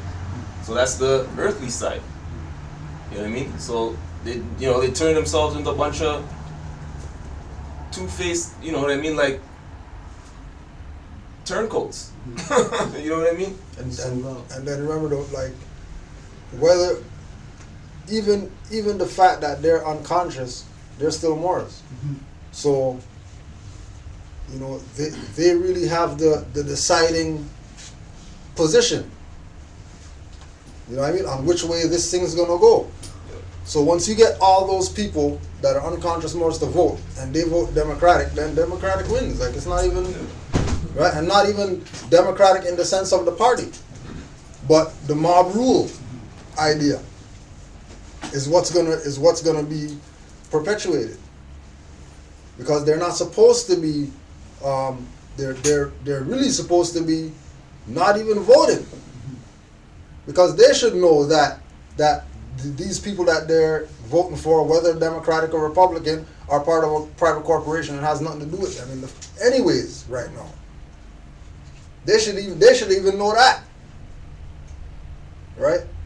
and that if they are gonna put their vote in, that they put it in with somebody who's gonna stand for their position, not somebody who does the best. You know what I mean, right? And we vote for them, cause they dance the best. But everything that they stand for is against the Constitution, right? You got Republican. I got Republican. All right. Government. Republic, a commonwealth, that form of government in which the administration of affairs is open to all citizens. In another sense, it signifies the state, independently of its form of government. Then you have Republican government, a government in the Republican form, a government of the people, a government of representatives chosen by the people. And a quick point to that is, you realize, we already know that they're de facto in their positions anyway, but if you vote democracy, then there's no way you could ask them to respect the Constitution, because the Constitution in itself says Republican form of government. So if you have a democratic form of government, they have no need to respect the Constitution, Right. because they're not even in the Constitution. Right. So to them, they're like, what the hell's the Constitution? What does that got to do with me? I'm a democratic form of government. You know what I mean? Yep.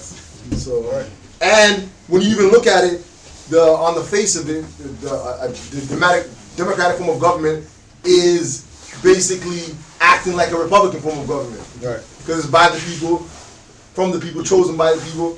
It's basically imitating a Republican form of government, which means it's not even necessary, because the Republican form of government offers the same thing. Can we do on democracy? And then remember too that also all the islands were republics, right? Which means that they were siding with the fact that they're Aboriginal Indigenous, the people are Aboriginal Indigenous, right? And once they allowed the foreigners to make their claim in their de facto treaties, right? And started going with the things, especially with the things of the names, because remember that right words is jurisdiction. So as soon as you start using wrong words, then you already put yourself somewhere where you're not supposed to be. And then once you get there, now that means you abandon what the de jure thing was, if you go with the de facto thing. And then once you look up abandon, it'll tell you once you abandon, you can't claim it back. Which is why they put so much stuff out there to muddy the water, to cloud it.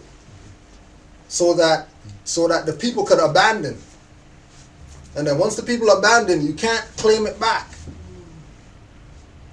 Especially if you're not in the status to make a claim.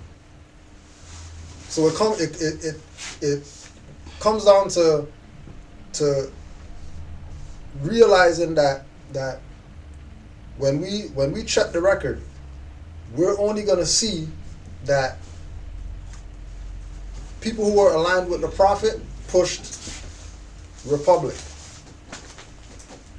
Everybody else pushed democracy.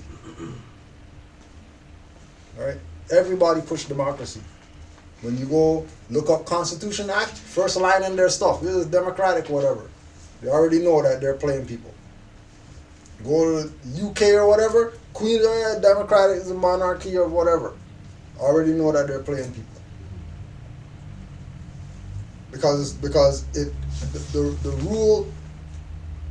rule is that government is for the people by the people. And they're the ones that have the say of whether whatever happens, what doesn't happen or whatever. And the people who are their representatives, they carry out what the people request of them. But as soon as the people aren't being heard, you automatically know that it's a democracy.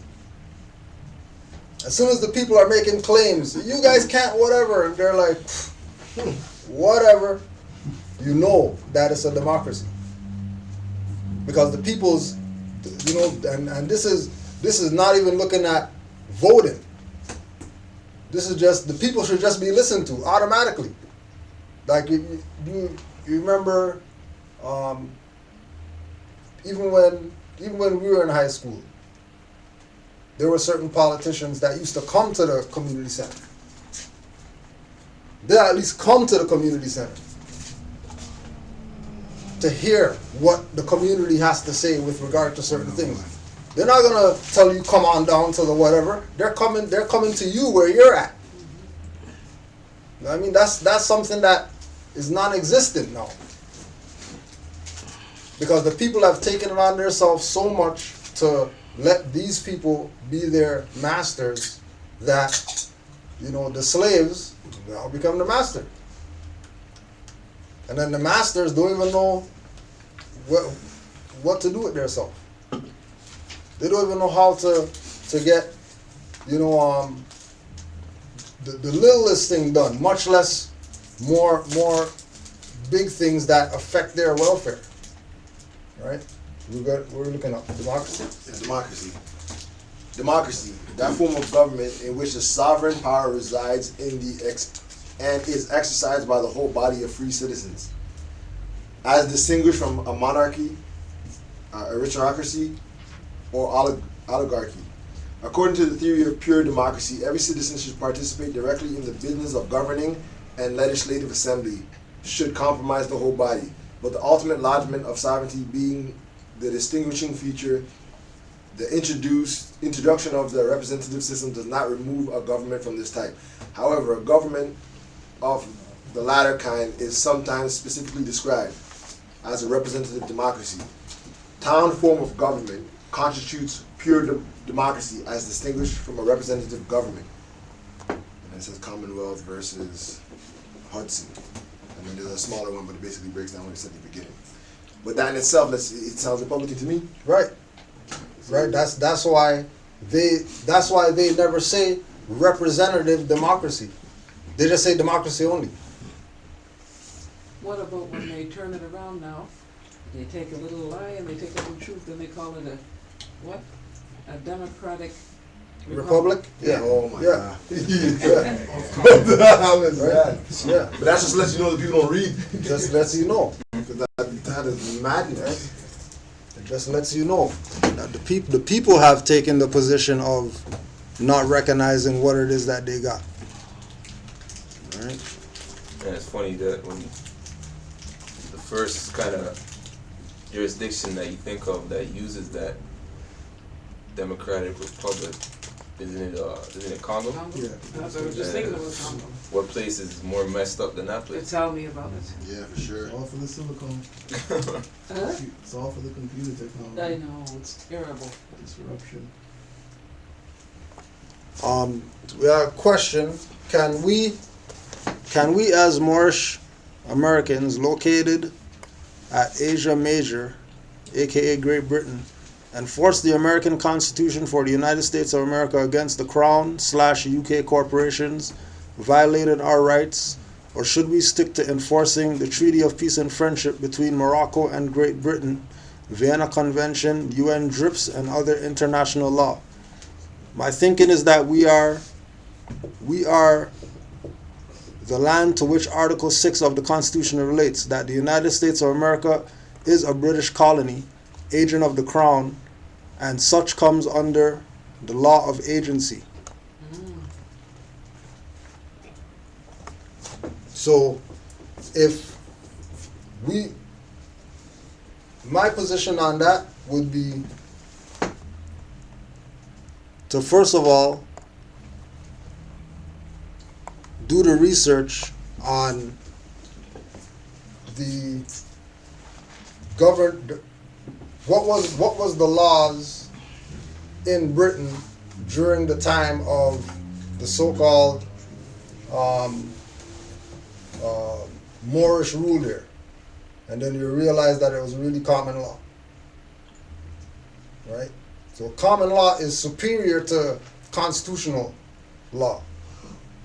So places like Britain, these places where there's Moors there, it's really about going back to common law principles. going back to the same thing that we're talking about, the people being the government.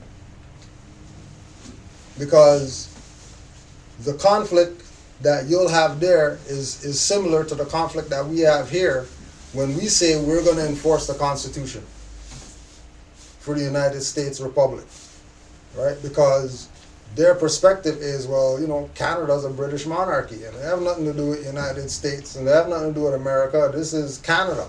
Well, Canada's in North America, you know, what are you guys talking about, right? We at least could go there. But if you're not even in America, even though, yeah, the law of agency applies, I would say go back to common law over there. Because they'll recognize that faster over there because they already know what that is. Matter of fact, they're probably using that to violate the people over there. And then correlate that with the divine constitution. And the treaty there's a between treaty more that goes between Britain and the Empire of Morocco. Right. Well. It's a different one. So right. Yeah. You know? So go from the common law perspective with the treaties and the UN drip and things like that. Because yeah, you can use the American Constitution, but you're gonna have issues because over there's not America. That's the first thing. I mean, and then secondly, like we said, that there's the treaty between Britain and Morocco that I'm sure has some things in it relative to assisting quote unquote Moroccans that are in Britain. And this is why Drew Ali told us that we're descendants of Moroccans. So that we can tie ourselves to all these things having to do with Morocco historically that we think is the kingdom. When it's not the kingdom, because kingdom came about in 56. So anything prior to 56 that says Morocco is dealing with the empire. Any treaty that they say Morocco has nothing to do with North Africa. Zero. It's very important to understand to get that. That's a concept Like, that has to be understood. The country of Morocco came about in 1956. 1956. So if there's That place. So if there's a treaty that had Morocco in it, it could never have been Mauritania, which is Right. Morocco. Right. Could never have been.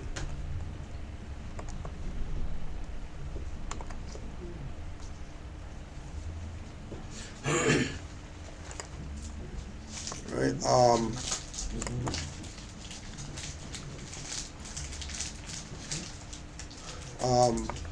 One of the more sent this, which is you can go to nationalarchives.gov.uk, and this says under the definition of Moor, originally this term was applied to Muslims who conquered parts of Spain in the 8th century and settled there until they were driven out in the 15th century. It also denotes people from Morocco or Mauritania in North Africa. In Britain, it was often used to refer to any black person, particularly Muslims. The word Moor appears in Shakespearean literature.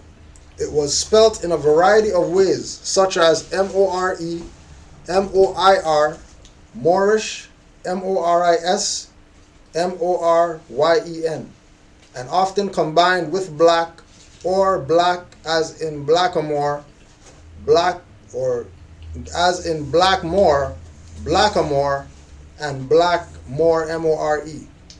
Blackamoor was also used as a synonym for Negro in the 15th, 16th, and 17th centuries. So the other part of it, for Moors that would be in the UK, is to also make reference to the term blackamoor and Moor in all of its different variations, not just M-O-O-R and then, you know, that's it. Use all of them. M-O-R-E, M-U-I-R, M-O-I-R, Maurian, blackamoor, Blackmore, black with M-O-R-E, black with M-U-U-R. Just use it all. Put everything in there so that they're clear as to what perspective you're coming from when you make your claim. And they have no reason to say, well, I don't know, what do you mean by that, or whatever. Because you know sometimes they like to play like they don't know what we're talking about. Right?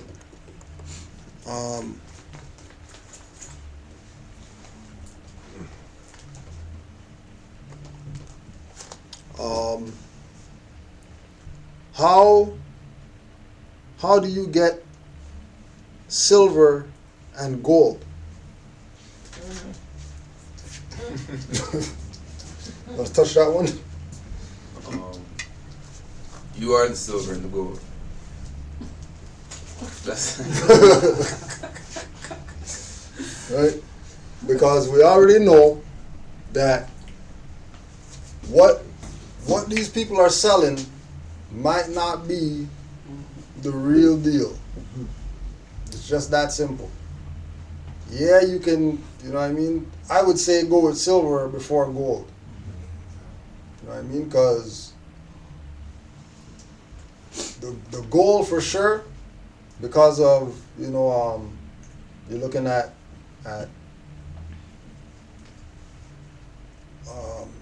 Triple the market. when you look at the fake gold, the stories of the fake gold when they were mining and stuff like that, and then people finding gold and then them making fake gold and selling the fake gold and all that stuff, that was hundreds of years ago. So you imagine what they got now as far as that. Silver is easier to get. You can get it in coin form, so that you get your little plastic on it or whatever, so it's protected, so it'll last some time. But the real deal is that the silver and the gold is really a natural resource. So once you claim who you are, and you claim the land, then you have the gold, silver, platinum, nickel, whatever else. Because if Noble Drew Ali told the Moors mountains of gold will be revealed to the Moors, then clearly we don't need to buy gold from anywhere. Right? And keep in mind that once you start getting into acquiring gold and silver, you want to get it from trusted sources, not go over the internet, buy gold on the internet. You want to go to somebody if you're going to buy gold and silver. Right? As well, if because people always have this thing of, well, let's buy gold and silver and then we can use that as a medium to, whatever. If you have gold and silver, it's only going to be used as collateral. Like, you're not going to get rid of it if you have it. You're not going to say, oh, it's something costs whatever. Okay, well, I'm going to pay you in gold. Because more than likely that individual that you give the gold is going to give you fiat in change, not gold in change. Right? Right? And all whatever little gold that you got, don't be giving it to Harold. Keep your stuff. Sell something else. Sell your TV or something like that. Sell something you haven't used that's catching dust at your house. Don't be cashing in your gold, making Harold rich. Or anybody that's saying, give me your gold, I give you money or whatever. It's a good question that came up. I was reading an article about Canada's gold. They only have so much gold to even do trading for their corporation. Right. And they're doing they're actually the lowest, I think. How much tons of gold? I think they only have I think there's a single digit number. Yeah. Tons of gold that they have to do with their trading that they have to. Yeah, that's a bankruptcy thing where you don't have the current currency that's being used. You got to go to your assets, and then you don't even have assets, and you got to go to your co-signer the Moors, and you gotta, whether they know it or not, and take their stuff as collateral, and that's just what's happening, because that's what you do when you're in bankruptcy.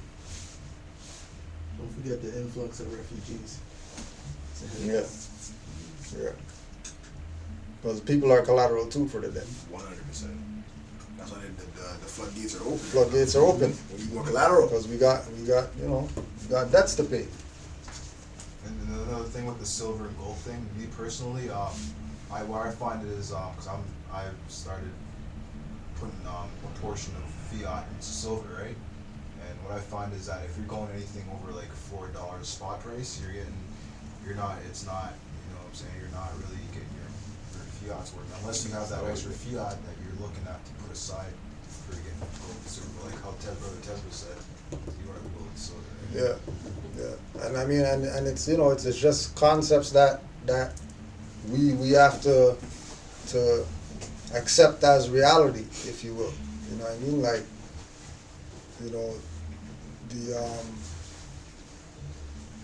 because of the time that we've not been doing this, people had time to get up on us on certain things. You know what I mean? So you talk to, if you talk to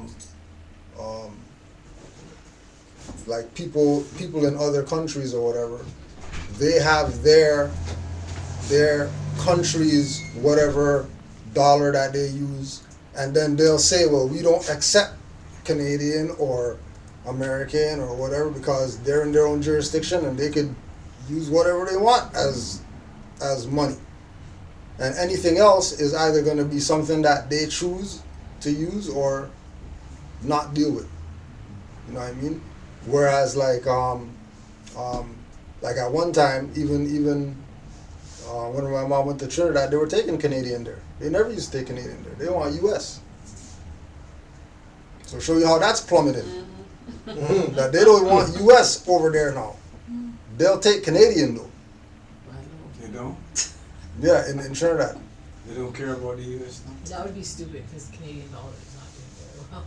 Not to say they don't care, is that the fact that before they say, like I remember when I used to go back home, we get off the plane and we'd have the bagman them. Yeah. You know what I mean? And you're ready to piece them off. And they see Canadian and they're like, yo, what is that? What is that? You know? I don't know American dollars. But now you go down there and they're like, gladly take the Don't Canadian. take the Canadian now. Wow, what I was gonna say is interesting about how the prophet said, basically when the European goes home, mountains of gold are gonna be revealed to the Moors, and then you start thinking like collecting and hoarding gold. That's a European concept. Yeah. And the reason why I say that is like if you look at the continent, if you look at Africa, you see what I'm saying? It's just now that they're pillaging the gold, the silver, and the platinum, and all these other different sources of minerals in Africa. And the same thing over here. Like if you go back to the ancient foremothers and forefathers, gold and things of that nature were used for, let's say gold was used for conducting electricity.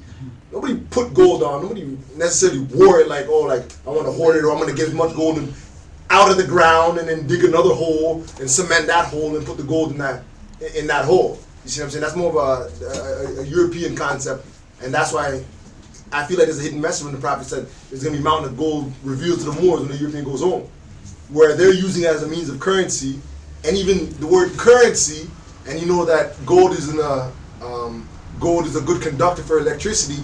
It makes sense that gold was a currency or was used to transmit currents. You know what I mean? So when you start thinking back, you know what I mean, and get out of that financial mindset, you realize there's no purpose of hoarding gold unless you're going to use it for a purpose of, let's say, lining a roof so we can, generate high amounts of electricity to power something. Practical application. You know what I mean? Not to wear it or say, I'm going to pay you with this. Because if you think about if the gold is in the land, the gold is an element of the land, then the wealth is in the land. So why would you want to dig out the wealth out of the land to put it somewhere else? You see what I'm saying? If anything, you'd be bargaining the land versus something else. It doesn't make sense to take it. It's like if one day dirt became valuable and people are digging up dirt everywhere and bagging it. Bags and banks of dirt, dirt bank. Yeah, when you put it in that perspective, it doesn't make any sense. They do that in Jamaica with the Yeah, bauxite. they're doing it with air. There's a With the Canadian bauxite company in right now that's making millions of dollars selling air to China. Yeah, selling their I seen that. Yeah. Oh my Started. China's air is so poor. If someone's Yeah. gonna, but listen, They can't work out yo, and did you smell the hair. They did have you to use did you see when they were grabbing the air? So this girl has a plastic bag with like a circle, like a thing, like a butterfly. Yeah, and she's running around, Yeah, oh my God. grabbing it and then putting it over a jar and sealing it. And I'm like, Yeah. like y'all falling for that? Like there's people buying this? Yeah. That's crazy. And they're paying big money for Big it. money, like $110 a jar, Yeah. and they're that's crazy, man. Crazy. It's like air. Crazy. That's where people are at right now. You know what I mean? So you know it's not just our people that's warped. Gone. You know what I mean? Selling air. There was another question about property again, buying and owning property. And again, it comes to the same thing, just like Pops used to say, or even use his example. In Tobago, he said, forget this, I'm going back home or whatever. Went back home, there's land there, build a house, put a sign, number 22, and there you have a house. Right? No mortgage, no go to the bank, get whatever, no go into whatever, get permission to put up anything or whatever like that. Same thing here. There's land everywhere. Right? Get yourself land and build on it. Lazy people buy houses. You really should be building it. If you're not willing to build it, then don't talk about how buying houses and stuff like that. Because you really should be building a house if you want a house. Just check all the people who got fiat. They don't buy no house. They build a house from the ground up. And it's actually cheaper to build a house than it is to purchase one. Right? Way cheaper. Because they already know what they're doing as soon as they say, buy a house or buy property. They already know the game that they're running. You gotta get a lawyer, which is gonna cost some fiat. You gotta get freaking mortgage broker or whatever like that, which is you continually paying them. Then you're gonna have your mortgage or whatever like that. You gotta make sure your taxes. You gotta pay those taxes, property tax or whatever like that, even after you pay your stuff off, right? What Moors need to do is get out of the just like Brother Supreme saying, this European mentality of always wanting something, wanting to buy something. You know what I mean? Like it's not, especially if it's not benefiting us as a whole, right? If you're not buying something to benefit multitudes of people, then you probably really don't really need it like that, because the really thing that you really need is food, clothes, shelter. Anything other than food, clothes, shelter is some personal, your ego wants that. You know what I mean? Like there's no need to be extravagant with certain things. Just like with the people claiming the houses. If you go to, like Detroit, these places, right? They got houses sitting there that have good frames on them. The grass growing out of them for years. Nobody's claiming that. But they're gonna want to go claim some mansion or whatever. Because that's the mindset that they put us in, because even though Lincoln was a Republican, he was de facto. So they freed the black people to be consumers, because they weren't able to ship out their stuff like the South was, because that wasn't a civil war, that was a money war. Lincoln was fighting those bankers. He didn't want Federal Reserve notes. He wanted to keep the gold standard, and they didn't want that. So when they're like, oh, we can't ship out our stuff, then we can free up the black people and they'll start buying our stuff. So they wanted us to be consumers. So that's where that consumer mindset comes from. That's been going on for a long time. But then on the other side of it, when you look at, Because they wouldn't allow us to get property or anything, because we couldn't buy property. We couldn't, they would, even though if we had the money, they still wouldn't sell the land for us to build the house. But if we wanted to go in and buy a stupid tin of whatever Yeah. it was, we were able to Yeah. purchase that. So even though Republican de facto, they freed us on their own agenda. And we still weren't free because then Jim Crow laws came in. Like you couldn't if you're black, you couldn't cross the, yeah, because they still needed slave labor to build up America the same way. So the consumer mindset is a thing that's been embedded in the people for a very, very long time. very long time, yeah. But also keep in mind that we have examples of like quote unquote Black Wall Street, where they built their own stuff. Yeah, so They didn't go to anybody to say, we need you guys to give us. They had their own people who gave them lumber. They had their own people who whatever. They circulated amongst 30 to themselves, 100 times and- before it left though. and they had a society. You know what I mean? Word is that after they burnt it down, they actually built it back up again. That nobody talks about. You know what I mean? Right? So it's not something. It's not like that wardship mentality stuck with everybody. You know, this even goes back to the same thing with why we're here. Because we're not of the mentality of the people who are wanting to just consume. You know what I mean? And not manufacture. You know? And like we said with the Mexicans, the more hands that we got, the easier it is to get some stuff done. You know what I mean? Like we said, those guys had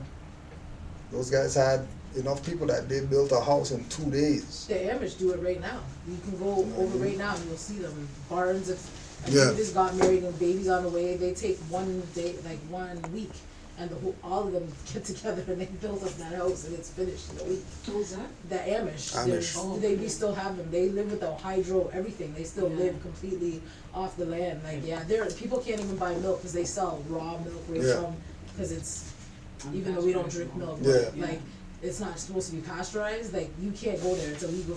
They can drink it, but it's illegal if they sell it Yeah. to like the commoners. Right. Just want to touch on the gold thing real quick.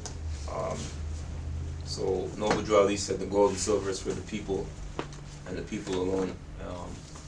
So that was back in 1920, whatever. But there's something called laser ablation inductively coupled plasma mass spectrometry. So I don't know when that was developed. Obviously not in the 20s. LAICPMS. You can look it up. Is used to characterize a gold-containing item by its trace elements, aka fingerprinting the sample by mineralizing event and to the particular mine or bullion source. This technique has been used to lay claim to stolen or relocated gold. Even gold that has undergone salting can be identified as to its multiple sources. So you don't really need, based on the characteristic of gold, the nature of it, you don't need it if you are the person who is indigenous to the land. You don't need to hold it or even look at it. Or dig it up. You dig it up. You're just there, and if it's been dug up, eventually, one day, everybody's gonna have to sit at the table and say, okay, you give back theirs and you give back theirs, or at least some sort of, reclamation. So that's just a note on that, just a technical note for people to just have it on the record so people realize that. Even from a divine perspective, I mean, we're given natural persons are given dominion over the land. So even from a divine perspective, you can stand on that. Just based on what you said, like we are the gold, because we are the natural resource, and we have dominion over the land by way of Allah. Islam. And another thing that just came to mind too is like, don't think that as a prophet prophesies that the Europeans gonna have to go back home, that they're gonna be going back home with the gold. You know what I mean? Like whatever they dug up, and that might also be another way to look at it by mountain of gold. Like they're not gonna be able to carry that across. Straight. You know what I mean? So that might be another way to look at it too. Boat sinking. Any closing comments or questions? Not a comment, maybe it's a question. regards to welfare, you know, the people on welfare. Yeah. What's the difference with the is that like for the baby bonus? What they call it baby bonus? The baby bonus, my perspective They're is just the baby giving- bonus they're is just- your they're just, stuff like, giving already. you- It's they're your saying stuff we already. took your child because you signed over your child, so here's some, because once you sign their birth certificate, so they're giving you some kind of repatriation. Basically, it's just a monthly payment to say, hey, you know, We're renting your child. we'll keep you inside of a little thing, and if you keep producing more of these corporations for us, we're just gonna pay you. That's all it is. It's a kickback. You shouldn't Yeah, really want to yeah, depend kickback, on yeah. that. It's Yeah, your a stuff, kickback for you signing yours. for your child. It's a commission. They should be doing that without the child. That should be like for example like Because like certain when you mothers check- who make certain money, they don't even get it. Because once a mother starts making 40 grand and over, she doesn't get nothing. It's just to keep them in that poverty mindset. below that line. Dependency. Because I know a female friend of mine. She has 14 kids, Whoa. and they cut her like 16,000 a month. Even welfare, because she's on like can't cut her a check. They can only cut her the drug card because they're like you get way too much Yeah. to pay us, so we can't cut you a check. So it's just, and then all those kids are kept in the poverty mindset because they're all trapped kids and they're all, it's just to keep them in that system. Yeah, children don't. Children. Yeah. No goats. Same thing with the adoption process also. I mean, when you adopt somebody, the government cuts you a check too because you're the guardian of their property and you know you're taking care Children's of it. Aid, they pay Right. them too. Any Yeah. kids that are in Children's Aid, they get paid. It's a nice racket. Yeah, yo. I never got that, so I don't know. They don't About collect to give it calculate to back, them. huh? Hold on, he has only for like 50 years. back baby Back, yeah, bonus. back baby bonus. And I think that goes back to sister what you were saying about the Republican Party creating They that sent me a farm, but I don't even know it. that market. You know what I mean? For that's people being corporations, but it's become more of a joint venture between almost like a compromise with the democracy and the republic. Obviously, more so the democracy. It's like they followed. It's like, you know, they had all this property.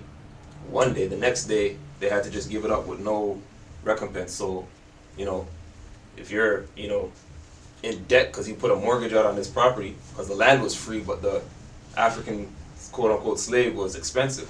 That was like having a Bentley. So now you're on the hook for this Bentley to the bank, but the Bentley drove off.